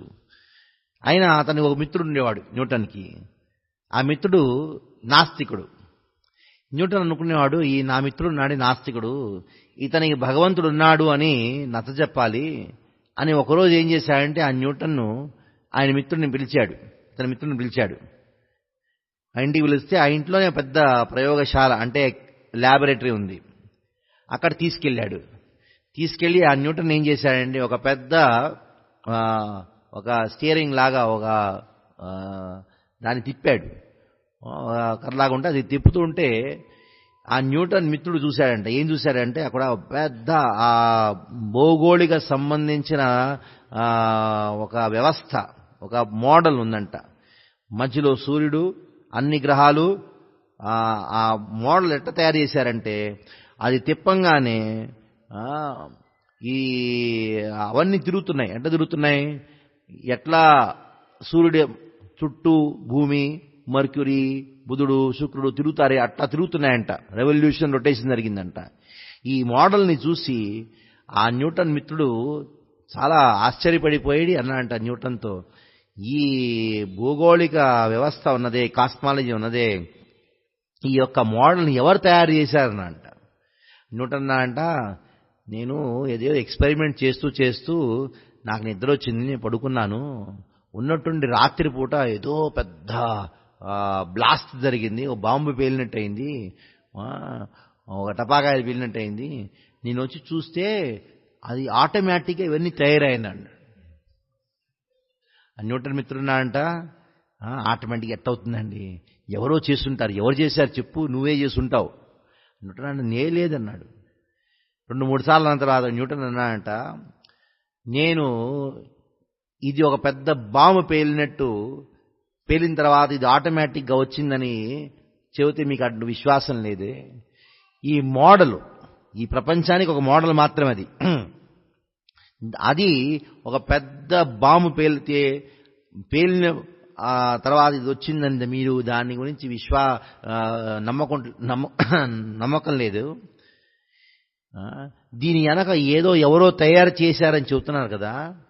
ఒక మోడల్కి తయారు చేయడానికి ఎవరో కావాలవుతే ఇది అసలైంది తయారు చేయడానికి ఎవరు అక్కర్లేదా అన్నారు. ఈ మోడల్ తయారు చేయడానికి మీరు చెబుతున్నారు ఎవరో దీని వెనక ఎవరో ఉన్నారని. అసలైన దానికి కూడా ఈ వెనక ఎవరో ఉన్నారు, ఈశ్వరుడు ఉన్నాడు అని భావించి ఇట్లా మనం ఎన్నెన్నో మాటలు చెప్పుకోవచ్చు. ఈశ్వరుడు ఉన్నాడు దానికి ఈ తర్కశాస్త్రంతో లాజికల్గా ప్రూవ్ చేయొచ్చు. ఇప్పుడు ఈశ్వరుడు ఉన్నాడు, కొంతమంది ప్రశ్నలు అవుతారు. ఈశ్వరుడు ఉన్నాడు మేము అనుకుంటాం కానీ మనకు తెలుసు, కానీ ఈశ్వరుడు ఉంటే ఒక్కడే ఉండాలి. ఈశ్వరుడు ఉంటే ఒకడే ఉండాలి. ఇప్పుడు ఇన్ని మతాలు ఎందుకు ఉన్నాయండి? హిందూ మతం, క్రిస్టియన్ మతం, ఇస్లాము, జుడాయిజం, ఎన్నెన్నో మతాలు ఉన్నాయి. అందరూ అంటారు ఇతను భగవంతుడు, ఇతను భగవంతుడు, ఇది భగవంతుడు అంటే ఇది మా ఈశ్వరుడు అంటారు. దానికి మనం చక్కగా తెలుసుకోవాలి. అన్ని మతాల్లోనూ ఒక మాట చెప్పబడి ఉంది. ఏమిటి? భగవంతుడు ఒకడని చెప్పబడి ఉంది. ఏ మతంలోనూ చెప్పలా ఇద్దరు ముగ్గురు ఈశ్వరులు ఉన్నారని చెప్పలా. పరమేశ్వరుడు ఒక్కడే అని అన్ని మతాలు చెబుతాయి. అయినా పరమేశ్వరుడు ఒక్కడే పోతే ఇన్ని మతాలు ఎందుకున్నాయి అంటే, ఇన్ని మతాలు ఉండటానికి కారణం ఏంటంటే మన జనాలు ఉన్నారే, ప్రజలు ఉన్నారే, వాళ్ళ యొక్క బుద్ధి, వాళ్ళ యొక్క చేతన, వాళ్ళ యొక్క మానసికత వేరుగా ఉండటం వలన, రకరకాలు మానసికత ఉండటం వలన రకరకాలైన మతాలు ఉన్నాయి. ఈశ్వరుడు ఒకడే. ఎట్లాగోతే సూర్యుడు ఒకడే, అతన్ని వేరువేరు రకాలతో పిలుస్తారు, పేర్లు వేరంతే, ఆ తత్వం ఒకటే. అట్లాగే ఈశ్వరుడు ఒకడే, ఒక్కొక్కళ్ళు ఒక్కొక్క పేరుతో పిలుస్తారు. ఒక్కొక్కళ్ళకి వాళ్ళ మానసిక వికాస ఎంతమటుకు వికసించిందో వాళ్ళ మనస్సు, వాళ్ళ చేతన, దానికి అనుకూలంగా ఒక మతం తయారవుతుంది. క్రైస్తు ధర్మంలో ఉందనుకోండి, వాళ్ళు ఏం చెబుతారంటే మీరు నాన్ వెజ్ తినచ్చు, శుక్రవారం తినకూడదు అంటారు. మన శాస్త్రాల్లో వేదాల్లో చెప్పబడింది ఏమిటి? సనాతన ధర్మంలో అది పాపం అని చెప్పబడింది. వాళ్ళకి పాపం అని చెప్పలేదు, ఎందుకంటే వాళ్ళు అది తినకుండా ఉండలేరు.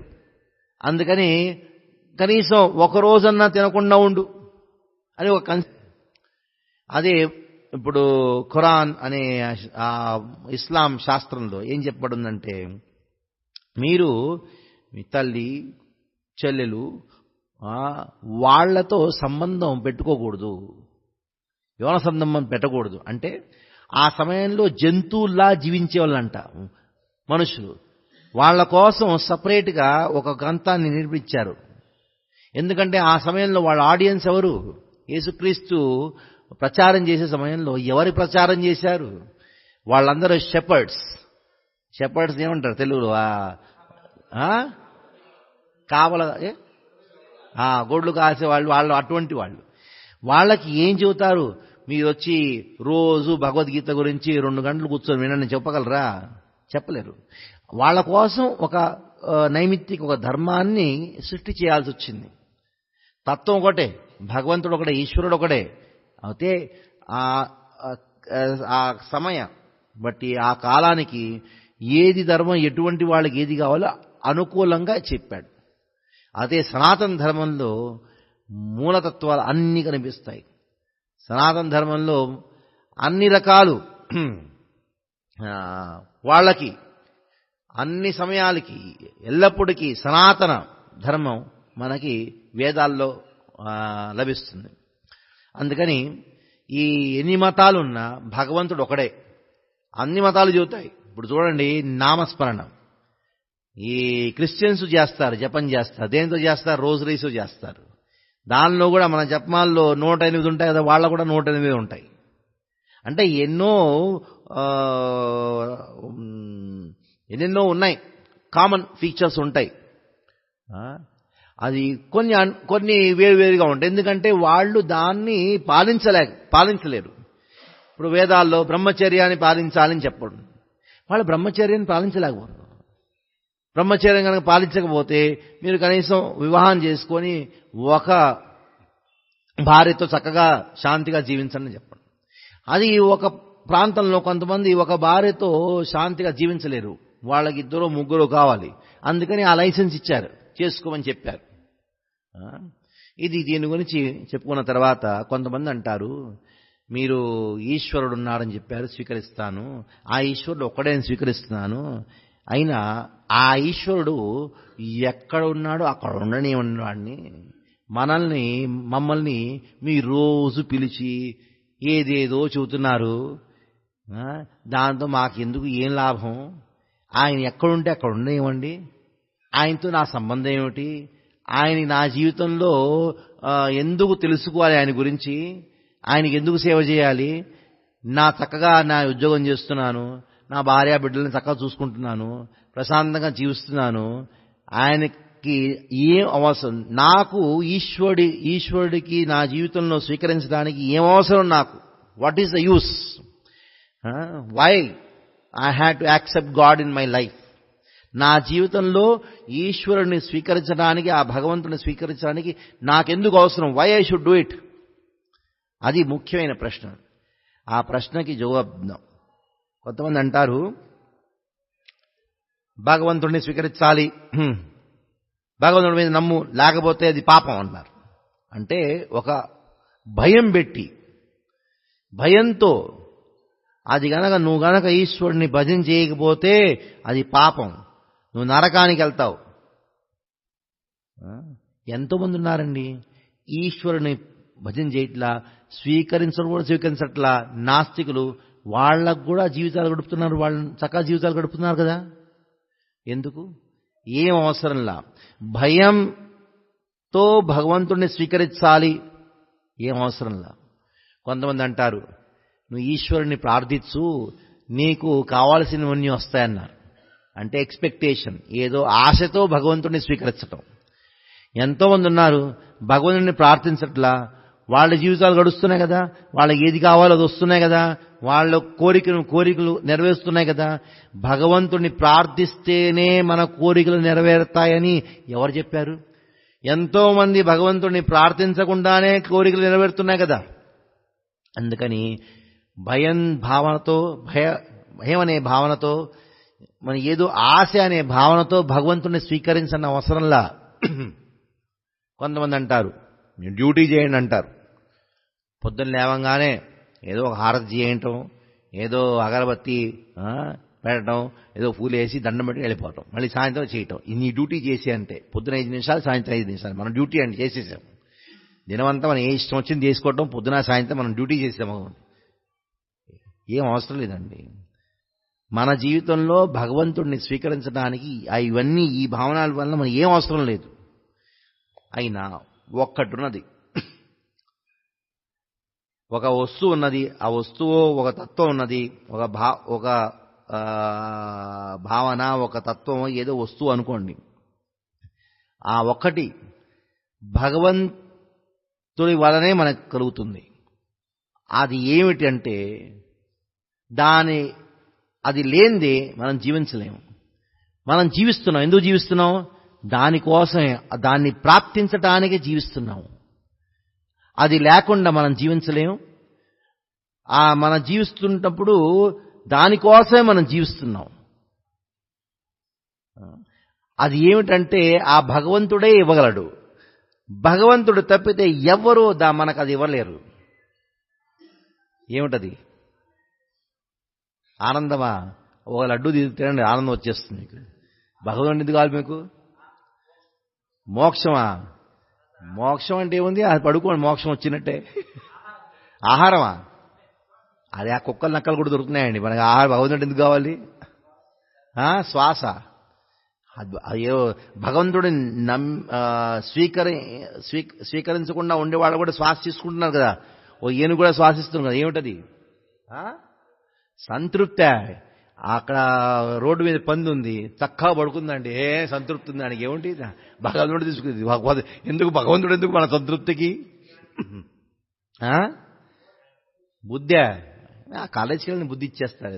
ఉన్నాయిగా ఎస్పీ యూనివర్సిటీ ఏమైనా ఉన్నాయిగా. ప్రశాంతమా? ఎంతోమంది ప్రశాంతంగా ఉన్నారండి. కొంతమంది భక్తులు చెబుతారు, ప్రభు గారు భక్తి చేయకముందు మేము చాలా ప్రశాంతంగా ఉండేవాళ్ళం. ఏది పడితే తినేవాళ్ళం అండి. ఇప్పుడు ఈ భక్తి చేసిన తర్వాత ఆ ట్రైన్లో వెళ్తే అది తినకూడదు, ఇది తినకూడదు, అది తినకూడదు, అది నా టెన్షన్ అది పెరిగిపోయింది. ఒక తత్వం ఉన్నది, దానికోసమే మనం జీవిస్తున్నాం. అది లేకపోతే మనం ఆత్మహత్య చేసుకుంటాం. అది మనకు కనుక అనిపించింది అనుకో, ఇది నాకు నా జీవితంలో ఇది లేదు, అది దొరికి ఆశ లేదు, ఆ ఆశ పోయినప్పుడు మనం ఆత్మహత్య కూడా అవుతాం. We try to even commit suicide. ప్రేమ, ఈ ప్రేమ అనేది ఉందే, అది ఎటువంటిది అంటే మనం జీవిస్తున్నాం. ఎందుకు జీవిస్తున్నాం? మన జీవితంలో ఆ ప్రేమ అనేది లభిస్తుంది అనే ఆశతో జీవిస్తున్నాం. అది లేకపోతే, ఆ ఆశ కనుక పోతే ఆత్మహత్య తీసుకుంటాడండి. ఇప్పుడు మీరు సూయిసైడ్ కేసెస్ ఉన్నాయి కదా, ఇప్పుడు చూడండి ఎన్నో హాస్పిటల్లో సూయిసైడ్ కేసెస్. వాళ్ళందరూ ఎవరు? మ్యాక్సిమం ఈ ప్రేమలో ఫెయిల్ అయిన వాళ్ళే. ఎవరో ఒక అబ్బాయి అమ్మాయితో ప్రేమించాడు. ఆ అమ్మాయి ఒక రోజు వచ్చి ఒక కార్డు ఇచ్చిందంట. ఆ కార్డు చూస్తే ఉన్నాడు, ఈ అమ్మాయి ఇంకెవరితో వివాహం జరుగుతుంది, అమెరికా వెళ్ళిపోతుంది. ఈయన అనుకుంటాడు, హో నా జీవితం తేరే బినా క్యా జీనా అంటాడు అని ఉరి తీసుకుంటాడు, ఆత్మహత్య చేసుకుంటాడు. అంటే ఈ ప్రేమ అనేది ఉందే, దానికోసమే మనం జీవిస్తున్నాం. అది లేనిదే మన జీవితం వ్యర్థం అనిపిస్తుంది. లేకపోయినా ఇక్కడ ఏమిటంటే, ఈ ప్రేమ అనేది మనకి ఎవ్వరూ ఇవ్వలేరండి. ఎవ్వరూ ఇవ్వలేరు. ప్రేమ అనేది మనకి ఎక్కడి నుంచి ఎవరు ఇవ్వగలరంటే ఆ భగవంతుడే ఇవ్వగలడు. ఈ మాటను మనం మర్చిపోయి ఏమనుకుంటాం? ఆ ప్రేమని ఇంకెవరి నుంచో నాకు రావాలి ఆశ పెట్టుకుంటాం. ఇతను నన్ను ప్రేమిస్తాడు, ఎప్పుడు నా కొడుకు నన్ను ప్రేమిస్తాడు, నా భర్త నన్ను ప్రేమిస్తాడు, నా భార్య నన్ను ప్రేమిస్తుంది, ఇతని నుంచి నాకు ప్రేమ కావాలి, అతని నుంచి ప్రేమ కావాలి అని ఆశ పెట్టుకుంటాం. అంతే. ఆ ప్రేమ ఇవ్వటానికి ఎవరి దగ్గర అర్హత లేదు, ఇవ్వలేరు. ఇవ్వాలనుకున్నా ఇవ్వలేరండి. ఇది మన పొరపాటు. ఎవరో మనకి ప్రేమిస్తారు అని అనుకోవటం పొరపాటు. ఒక భర్త అనుకుంటాడు, నా భార్య నన్ను చక్కగా ప్రేమిస్తుందేమో, ఎప్పుడు ప్రేమిస్తుందో అనుకుంటాడు. అది పొరపాటు. ప్రేమించలేదు. ప్రేమించినా అది కొంతసేపు వరకు అనిపిస్తుంది ప్రేమిస్తుందని. తర్వాత ఈ ఎక్స్పెక్టేషన్ ఉంది. మన ఎక్స్పెక్టేషన్ ఏమంటారు తెలుగులో? అంచనా. ఈ అంచనా, ఇతను నాకు అట్లా చేస్తాడు, ఇతను ఇది చేస్తాడు, నన్ను ప్రేమిస్తాడు. ఈ అంచనా ఉన్నదే, అది మన పొరపాటు. ఈ ప్రేమ ఇతని నుంచి నాకు వస్తుంది అని అనుకోవటం మన పొరపాటు. ఆయన ఇవ్వదలుచుకున్నా ఇవ్వలేరు. ఈ జీవుడి దగ్గర ఆ కెపాసిటీయే లేదు. ప్రేమించే కెపాసిటీ ఉంది, కానీ ఆ ప్రేమను ఇచ్చే కెపాసిటీ కేవలం భగవంతుడితో దగ్గరే ఉన్నది. అందుకని మన జీవితంలో ఎన్నెన్నో సమస్యలున్నా ముఖ్యమైన సమస్య ఏంటంటే, తల్లిదండ్రులు ఉంటారు, ఏమనుకుంటారు? మా బిడ్డల్ని ఎంత చక్కగా పెంపొందించాం, మేము ముసలాళ్ళం అయ్యాం, వాళ్ళు చూడండి నా గురించి ఏం అడగడం కూడా అడగడు. ఆ భార్య అనుకుంటుంది, నేను ఎంత సేవ చేస్తున్నాను నా భర్తకి, నా భర్త నా గురించి కొంచెం ఏం అనుకోడు, ఏది నేను ఉన్నానా లేదా దాని గురించి కూడా పట్టించుకోడు, నన్ను ఎవరు పట్టించుకోవట్లేదే. ఆ భర్త అనుకుంటాడు, ఏమిటి నేను ఏదేదో చేస్తున్నాను, అన్ని ఇళ్ళకి అంత చేస్తున్నాను, మా పిల్లలకి, నా భార్యకి, అందరికీ ఎంతేదో ఏవేదో చేస్తున్నాను, అయినా ఎవరు నా గురించి పట్టించుకోవట్లేదే, నన్ను ఎవరు ప్రేమించట్లేదు. ఆ ప్రేమ లేకపోవటమే మన దుఃఖానికి కారణం. దానికంటే మన సమస్య ఏమిటంటే, ఇంకెవరి నుంచో ఆ ప్రేమ వస్తుందని అనుకోవటం మన దుఃఖానికి కారణం. ఇప్పుడు చూడండి, ఒక చిన్న పిల్లవాడు పుట్టంగానే తల్లిని ప్రేమిస్తాడు. ఎట్లా ప్రేమిస్తాడు? ఆ తల్లి లేకపోతే ఏడవటం మొదలెడతాడు. ఒక్క క్షణానికి తల్లి కనిపించకపోతే హోర్ ఏడుస్తాడు. అంటే ఆ తల్లి మీద ఎంత ప్రేమో. అదే ఒక 2 సంవత్సరాల తర్వాత, ఈ 2 సంవత్సరాలు చూస్తున్నాడు ఆ చిన్నవాడి పిల్లవాడు. ఏం చూస్తున్నాడు? తల్లి ఇంట్లోనే ఉంటుంది. నేనేదో చేస్తే నన్ను కొడుతుంది, తిడుతుంది. నేనేదో చెబితే నోరు మూసుకూర్చోనుకుంటుంది, షటప్ ఉంటుంది. ఈ తండ్రి ఉన్నాడే, రోజు బయటికి వెళ్తాడు. పొద్దున సాయంత్రం పూట వస్తాడు. నాకు ఎన్నెన్నో ఆడుకోవడానికి ఏమంటారు దాన్ని, బొమ్మలు తీసుకొస్తాడు అనుకుంటాడు. ఇప్పుడు నా తండ్రిని ప్రేమిస్తాను అనుకుంటాడు. ఒకరోజు ఆ తండ్రి ఇంటికి రాగానే కాలింగ్ బెల్ ప్రెస్ చేస్తాడు తండ్రి. తలుపు ఓపెన్ చేస్తే ఆ తండ్రి చూస్తాడే, నువ్వు నా కొడుకు ఓపెన్ చేసావా? రోజు తల్లి ఓపెన్ చేసి నువ్వు ఓపెన్ చేసావా? నువ్వు నా తలుపు తెసావా అని ఆ కౌగిలించుకొని, ఈరోజు నువ్వు నా కొడుకువి అని ప్రూవ్ చేసావని ఇప్పుడు ఇదివరకు ఏంటంటే ఆ తల్లి యొక్క కుమారుడు ఇప్పుడు తండ్రి యొక్క కుమారుడు అయ్యాడు. ఆ తల్లి అనుకుంటుంది, 1 సంవత్సరం క్రితం 2 సంవత్సరాల క్రితం చిన్నప్పుడు ఆ తండ్రి దగ్గరికి వచ్చినా ఈ మీసాల వాడిని చూసి ఏడిచేవాడు. ఇప్పుడు ఆ తండ్రితోనే తిరుగుతున్నాడు, ఆ షికారికి వెళ్తున్నాడు, ఏదో లే అనుకుంటుంది. ఇప్పుడు ఆ తల్లి పట్ల ప్రేమ తగ్గింది, తండ్రి పట్ల ప్రేమ పెరిగింది. అదే కొన్నాళ్ళ తర్వాత 5 సంవత్సరాలు 6 సంవత్సరాలు 7 సంవత్సరాలు అయిపోయినాడు, 7 years old. ఒకరోజు ఆ తండ్రి వస్తాడు. ఇంటికి వచ్చి తలుపు కొడితే, కాలింగ్ పెడితే ఆ తల్లి తలుపు తీస్తుందంట. అడిగాడంటే, నా కొడుకు ఎక్కడా, నా కుమారుడు ఎక్కడ అన్నాడు. తల్లి అందంట, చూపిస్తాను. ఆ కిటికీ నుంచి చూపించింది. అక్కడ బయట, ఆ ఇంటి బయట ఒక గ్రౌండ్లో క్రికెట్ ఆడుతున్నాడు. ఆ క్రికెట్ ఆడుతూ తండ్రి అన్నాడంట, చూడు నీ కోసం ఏం తీసుకొచ్చాను, ఈరోజు ఏ బొమ్మలు తీసుకొచ్చాను చూడు అన్నాడంట. ఆ కుమారుడు అన్నాడు, అవన్నీ ఎగురుంచో, ఆట ఆడుకున్న తర్వాత వస్తాన్నాడు. ఆ తండ్రికి ఒక హార్ట్ అటాక్ లాగిందంట. ఆ తల్లి చెప్పింది, నాకు కూడా అట్లాగే అనిపించు ఒకసారి, కూర్చోరాదు. ఇప్పుడు ఏమైందంటే అతను ఆ తండ్రి పట్ల ప్రేమ తగ్గిపోయింది. అప్పుడు ఆ ఫ్రెండ్స్ పట్ల ప్రేమ, అట్లా ఫ్రెండ్స్ పట్ల ప్రేమ ఎట్లా పెరిగిందంటే, ఇక 17-15 సంవత్సరాలు 14-15 సంవత్సరాలు అయ్యేటప్పటికి ఇంట్లోకే రాడు. ఎంత పిలిచినా ఇంట్లో రా, ఫ్రెండ్స్తోనే మాట్లాడుకుంటుంటాడు. ఇంటికి వచ్చిన తర్వాత కూడా ఫ్రెండ్స్తోనే ఫోన్లో మాట్లాడుకుంటాడు. వాడికి జీవితం అంతా ఫ్రెండ్సే. పుట్టినప్పుడు జీవితం అంతా అమ్మ, కొన్నిసార్లు జీవితం అంతా ఎవరు? ఆయనకి తండ్రి. ఇప్పుడు ఫ్రెండ్స్. ఏ సమయం వచ్చిందంటే ఇంట్లో చక్కగా ఆ తల్లి ఎన్నెన్నో మంచి మంచి పిండి వంటలు చేసి పెడితే, మిఠాయిలని పెడితే, అంటే ఇవన్నీ నాకు అక్కర్లేదు, ఏది కావాలి, ఏది ఇష్టం. అక్కడ ఆ ఫ్రెండ్స్తో పాటు ఆ వీధిలో ఒక కాలం మీద ఏదో డబ్బాలా అది పెట్టుకొని అక్కడ చైనీస్ చేస్తున్నాడు. అది తింటాడు. అది చాలా రుచికరంగా ఉంటుంది.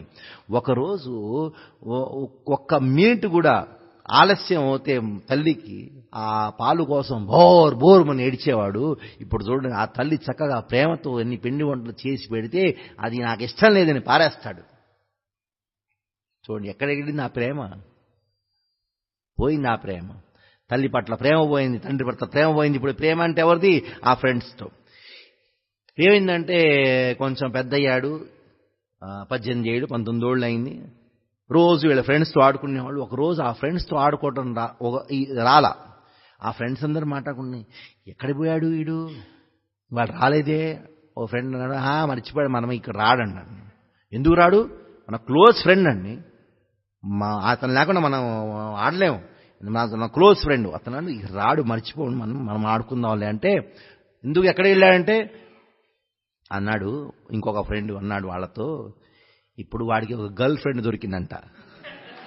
గర్ల్ ఫ్రెండ్ దొరికితే అన్ని బాయ్ ఫ్రెండ్స్ మర్చిపోతారు. అది చూసినా కూడా తెలియని వాడిలాగా వ్యవహరిస్తాడు. ఇది బై నేచర్. అంటే ఈ ప్రేమించే స్వభావం సనాతన రూపంలో మన హృదయంలో ఉంటుంది. ఎవరిని ప్రేమిస్తామో ఆబ్జెక్ట్ ఆఫ్ లవ్ ఉన్నారే అది మారిపోతూ ఉంటుంది. ఎందుకు మారిపోతుందంటే మనం ఎవరిని ప్రేమిస్తున్నామో వాళ్ళ నుంచి ఆ ప్రేమ ఎక్స్పెక్టేషన్ ఉందే అది మనకి ఎంత ఎక్స్పెక్ట్ చేసాం అది ఉండదు, రాదు. దానికోసం చేంజ్ చేస్తూ ఉంటాం. తర్వాత కొన్నాళ్ళ తర్వాత ఏదో ఆ గర్ల్ ఫ్రెండ్ మార్చి ఒక అమ్మాయితో పెళ్లి చేసుకుంటాడు. ఆ సమయంలో తల్లిదండ్రులు మర్చిపోయాడు. ఎవరో తెలియని అమ్మాయి 25 ఏళ్ళు అయినాయి. అప్పటి వరకు ఆ అమ్మాయి ఎవరో తెలీదు. వివాహం అవంగానే ఎంత ప్రేమో. 25 ఏళ్ళ నుంచి అది నిన్ను పాలించిన పోషించిన తల్లిదండ్రులు మర్చిపోతాడండి. వాళ్ళు ఏది చెబితే అనుకుంటాడు, ఏమిటి నన్ను నా జీవితాన్ని స్వతంత్రంగా జీవించాలి అనుకుంటాడు. చూడండి ఏమిటది. కొన్నాళ్ళ తర్వాత వాళ్ళకి పిల్లలైనప్పుడు ఆ భార్యతో ఉండే ఆ ప్రేమ తగ్గిపోతుంది, ఆ పిల్లాడి మీద ప్రేమ ఎక్కువ పెరుగుతుంది. న్యాచురల్ కదా. అది కొన్నాళ్ళ తర్వాత ఏమైంది, ఆ పిల్లవాడు పెరిగిన తర్వాత ఏదో అమెరికాకి వెళ్ళిపోతాడు. ఆ టైంలో భార్య కూడా పోయింది, ఒక్కడే ఉన్నాడు. ఇంట్లో ఎవ్వరు లేడు, పెద్ద బంగ్లా. సాయంత్రం పూట ఏదో బిస్కెట్ తింటూ వెళ్తున్నా అంటారా.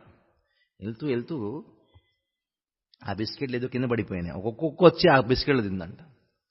ఆ కుక్క కూడా వీడమంటే తిరుగుతూ ఉంటుంది. ఈవినింగ్ వాక్కి వెళ్తూ ఈవినింగ్ వాక్ వెళ్ళి ఇంటికి మళ్ళీ చేరినప్పుడు ఆ మిగిలిన బిస్కెట్లని ఆ కుక్కకి ఇచ్చి లోపలికి వెళ్ళి పడుకోబోతున్నాడు. ఆ టైంలో ఏదో అనిపిస్తే తలుపు తెరిచి చూస్తే ఆ కుక్క అక్కడ ఉంది. ఆ నాలుగు జాడ్చుకుంటూ ఆ తోగొప్పుకుంటూ చూస్తుందంట. అనుకున్నాడు, నా జీవితంలో నా కొడుకు కోసం ఏమి చేశాను, ఎన్నెన్ని పనులు చేశాను. అప్పు తీసుకొని ఆయన చదివించి అమెరికా పంపించాను. అక్కడి నుంచి ఒక ఫోన్ కూడా చేయడు. నేను బతుకున్నానా చచ్చానా దాని గురించి కూడా కనుక్కోడు. ఈ జీవితంలో నన్ను ప్రేమించే వాళ్ళు ఈ సంసారంలో ఎవరన్నా ఉంటే ప్రపంచంలో ఈ కుక్కే నన్ను ప్రేమిస్తుంది. ఆ కుక్కని ప్రేమించడం అంటే ఆ కుక్క నువ్వు నా ఇంటికి రా, బంగ్లాకు వచ్చి ఆ కుక్కతో పడుకుంటాడు, ఆ కుక్కకి షాంపూ రాస్తాడు, ఏదేదో చూస్తుంటాడు. ఇప్పుడు చూశారుగా ఎంతమంది కుక్కలు తీసుకెళ్తారు రోడ్డు మీద. అది ఎవరో కాదు, అందరినీ ప్రేమించి అన్ని చోట్ల దెబ్బతిని ఆ కుక్కని ప్రేమించడం. అందుకని ప్రభుపాల్ వారు అన్నారు, if you don't love God you will love dog. GOD love చేయకపోతే ఇప్పుడు డిఓజీ చేస్తావా. ఇది పరిస్థితి. అంటే ఈ ప్రేమ అనేది ఉంది, అది ఒక్కడే ఇవ్వగలడు భగవంతుడు. దానికోసమే మనం భగవంతుడి మన జీవితాలను స్వీకరించాలి. భయం వల్ల కానీ, ఆశ వల్ల కానీ, ఏదో డ్యూటీ వల్ల కానీ భగవంతుడిని స్వీకరించిన అవసరంలా. కొంతమంది అంటారు, I'm a god fearing man అంటారు. విన్నారు కదా, దేవుడు అంటే నేను దడుచుకుంటాను. ఎందుకు నాయన? పోలీస్ ఫియరింగ్ మ్యాన్ ఎవరు?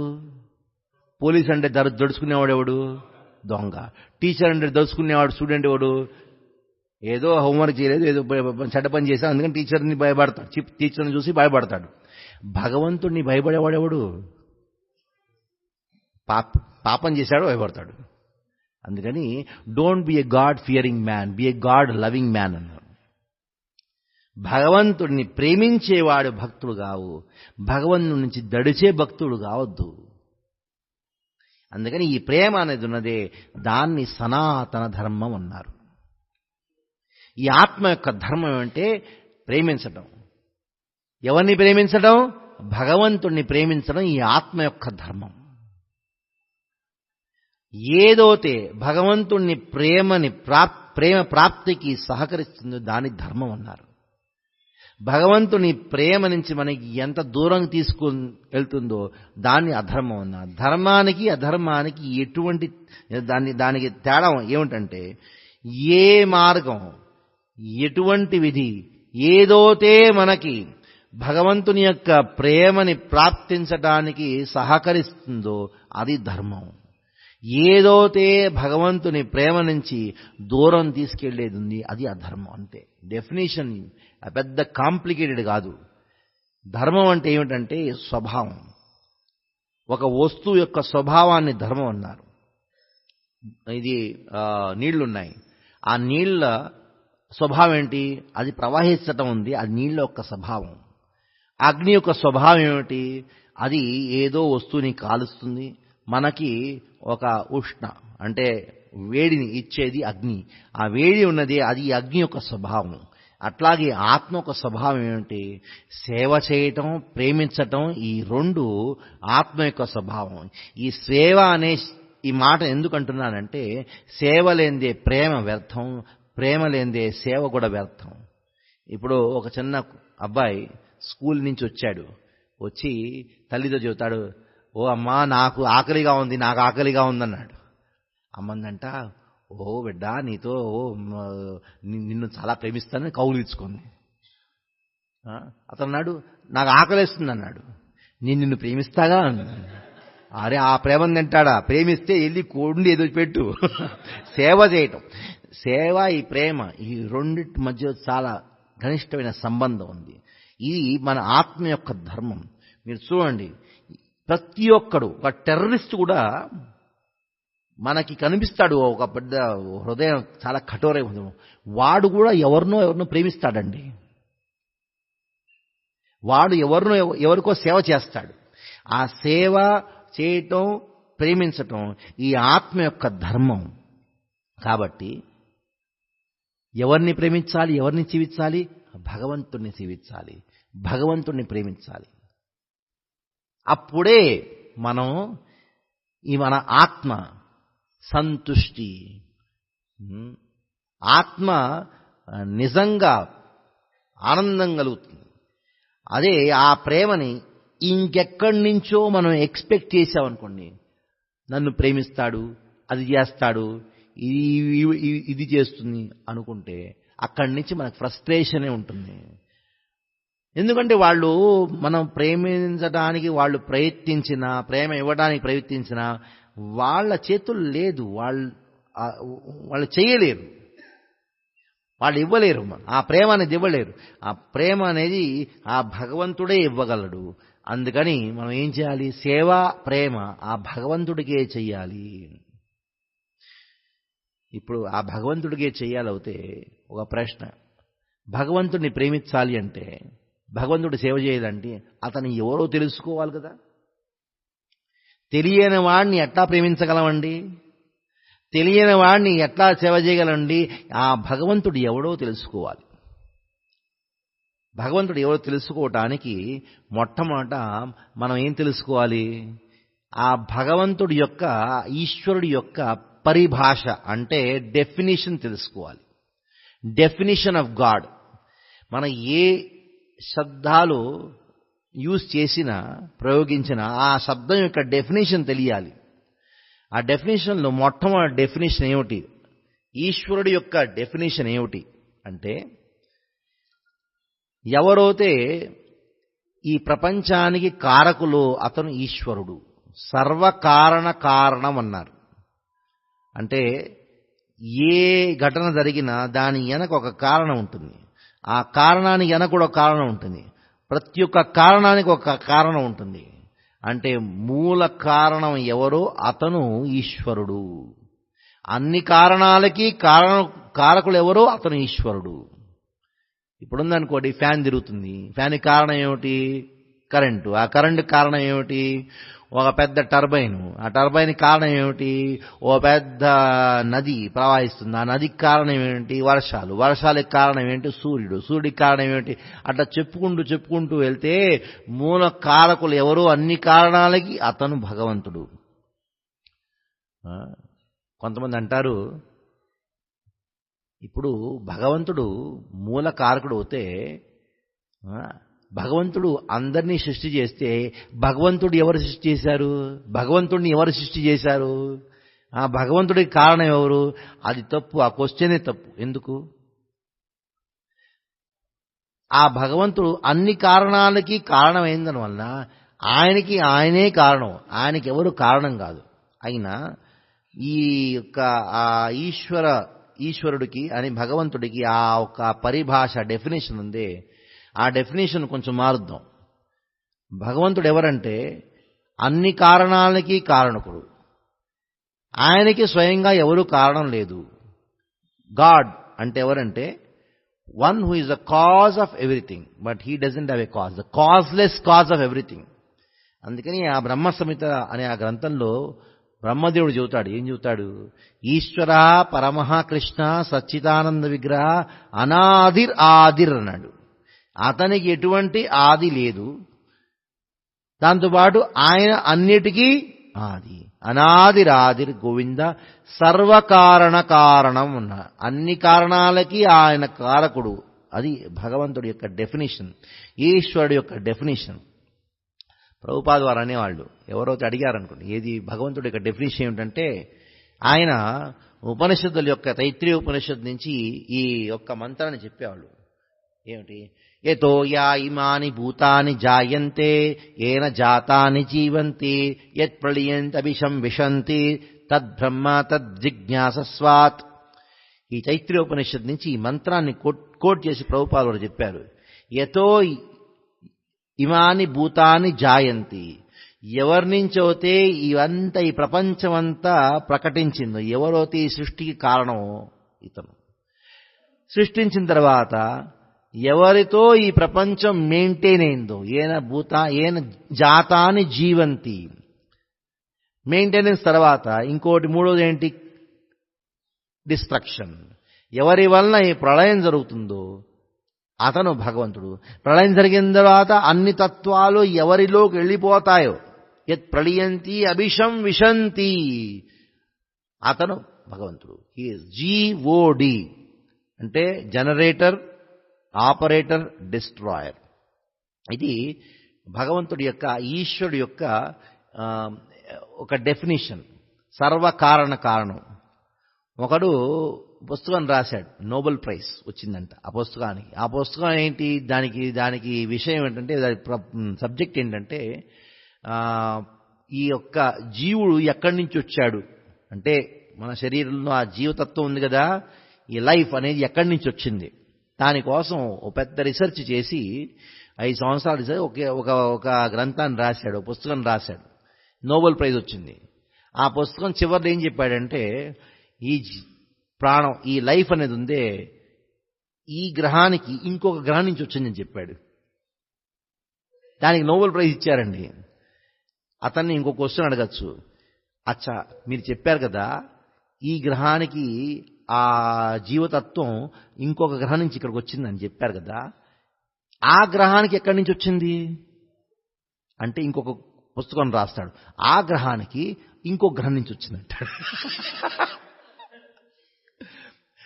చక్కగా చెప్పదు కదా, నాకు తెలియదని చెప్పదు కదా. దీని సైన్స్ అన్నా, నాకు తెలియదు అని చూడటానికి మొహమాటపడుతూ ఓ పెద్ద పుస్తకం రాస్తారు, దాన్ని సైన్స్ అంటారు. నాకు తెలియదు అని స్పష్టంగా చెప్పకుండా దానికి ఏదో దాని ఆ అబద్ధాన్ని కప్పిపుచ్చడానికి ఏదో పెద్ద థీసిస్ రాస్తారు. రాసి అందరినీ కన్ఫ్యూజ్ చేస్తారు. కన్ఫ్యూజ్ చేసి అని సైంటిస్ట్ అంటారు. అదే చక్కగా భగవంతుడు చెబుతున్నాడు, గీత భాగవతంలో అన్ని శాస్త్రాల్లో చెప్పబడింది, దాన్ని చూడరు. ఇది పెద్ద సమస్య. ఈశ్వరుడు ఎవరో, సర్వకారణ కారణం. ఇది ఈశ్వరుడు యొక్క ప్రిలిమినరీ డెఫినిషన్, అంటే ప్రారంభికమైన ఒక పరిభాష. డెఫినిషన్ ఏమంటారు తెలుగులో? పరిభాష అంటారు, నిర్వచనం. ఈ ఈశ్వరతత్వానికి ఈ నిర్వచనం ఏమిటంటే ప్రారంభిక నిర్వచనం. ఇది ఈశ్వర, ఈ శబ్దానికి భగవంతుడు ఎవరు, దానికి నిర్వచనం ఏమిటంటే సర్వకారణ కారణం. ఇప్పుడు మనం రేపు ఈ ఈశ్వరుడు యొక్క అల్టిమేట్ డెఫినేషన్ దాని గురించి చెప్పుకుందాం.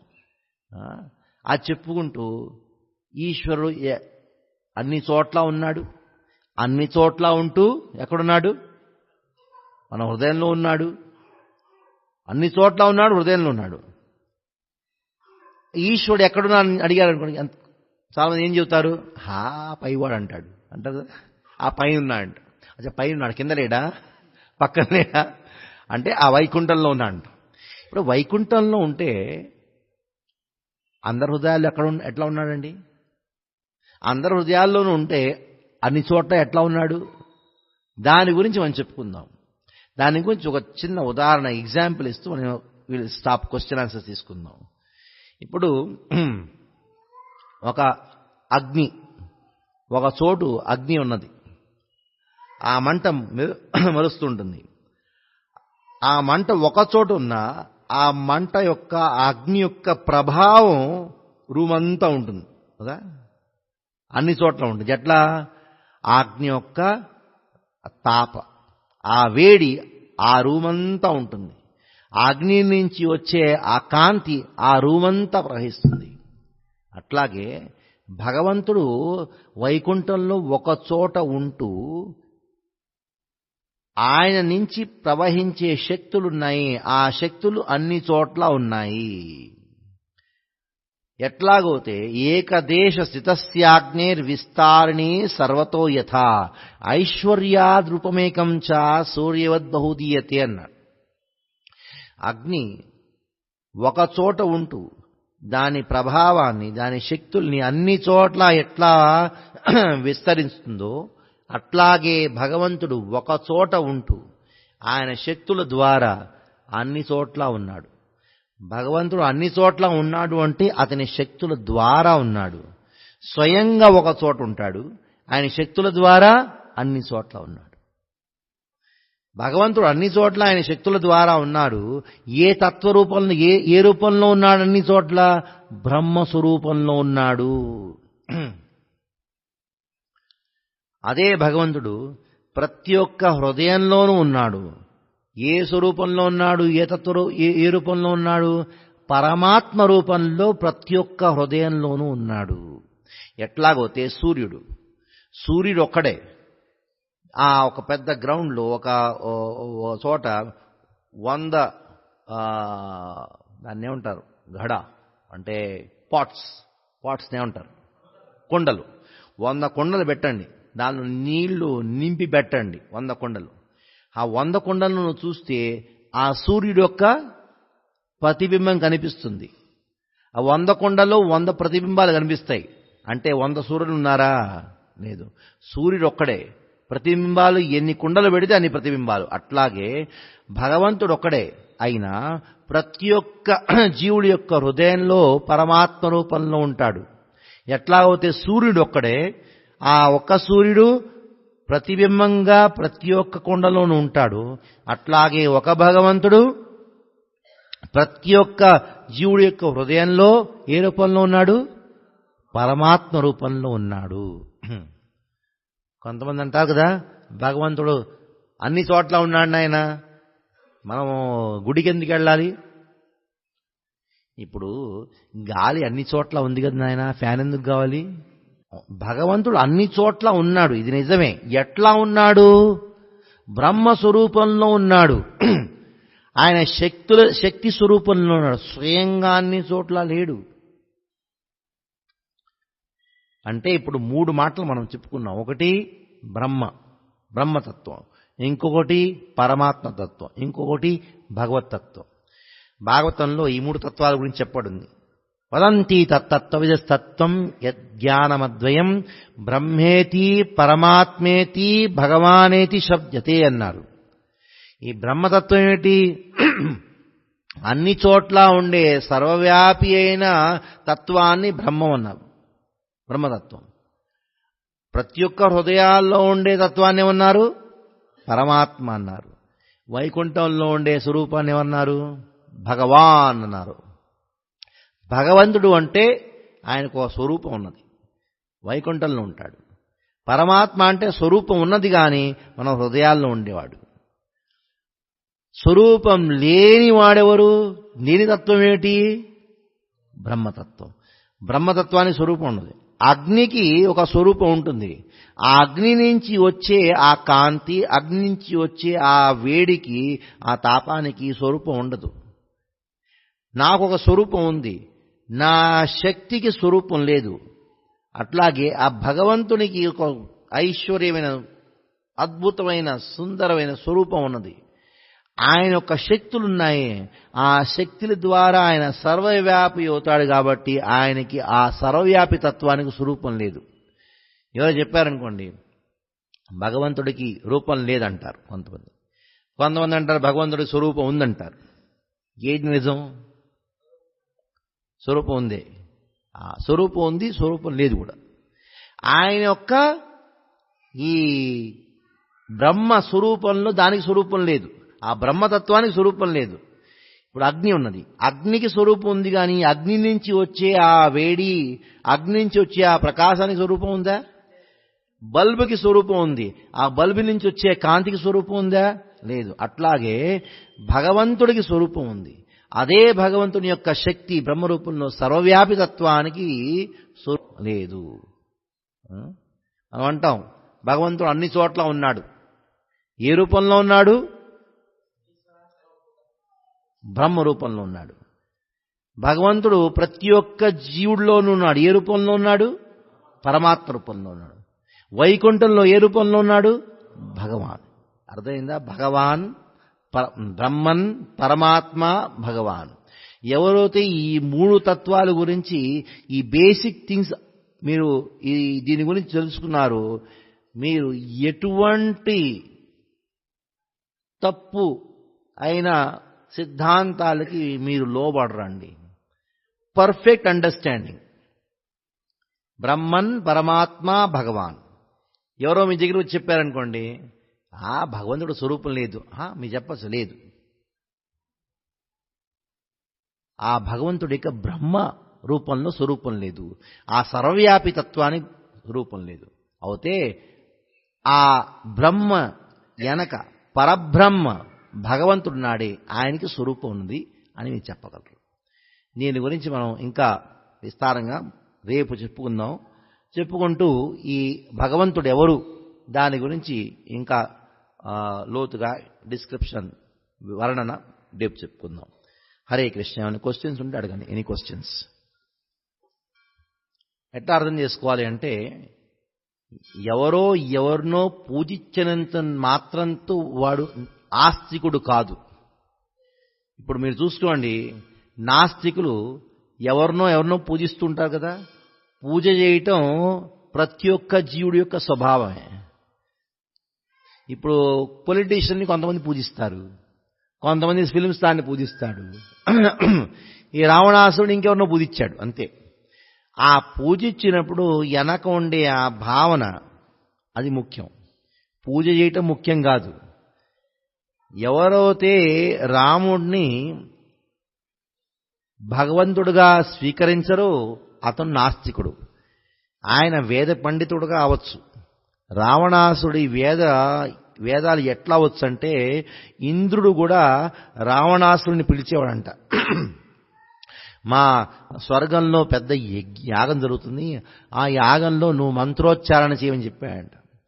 మంత్రాన్ని ఉచ్చారణ చేస్తుంటే ఎంత అద్భుతంగా చేశాడంటే, అగ్నిదేవుడు స్వయంగా వచ్చాడు. ఆ వస్తున్నప్పుడు మిగతా దేవతలు చెప్పారు, జాగ్రత్త, రావణాసుడి దగ్గరికి వెళ్తున్నావు నువ్వు స్వయంగా వెళ్ళు, కానీ నీ ఆ భార్యతో వెళ్ళొద్దు, స్వాహాదేవితో వెళ్ళొద్దు అన్నారు. అగ్నిదేవుడు అంట, అట్లా యజ్ఞకి వెళ్తే నేను నా భార్యతో కూడా వెళ్ళాలి కదా అని అగ్నిదేవుడు ఆ స్వాహాదేవి ఇద్దరు వచ్చారు. రావణాసుడి యొక్క ఆ మంత్రోచ్చారణ వినడానికి వచ్చారు.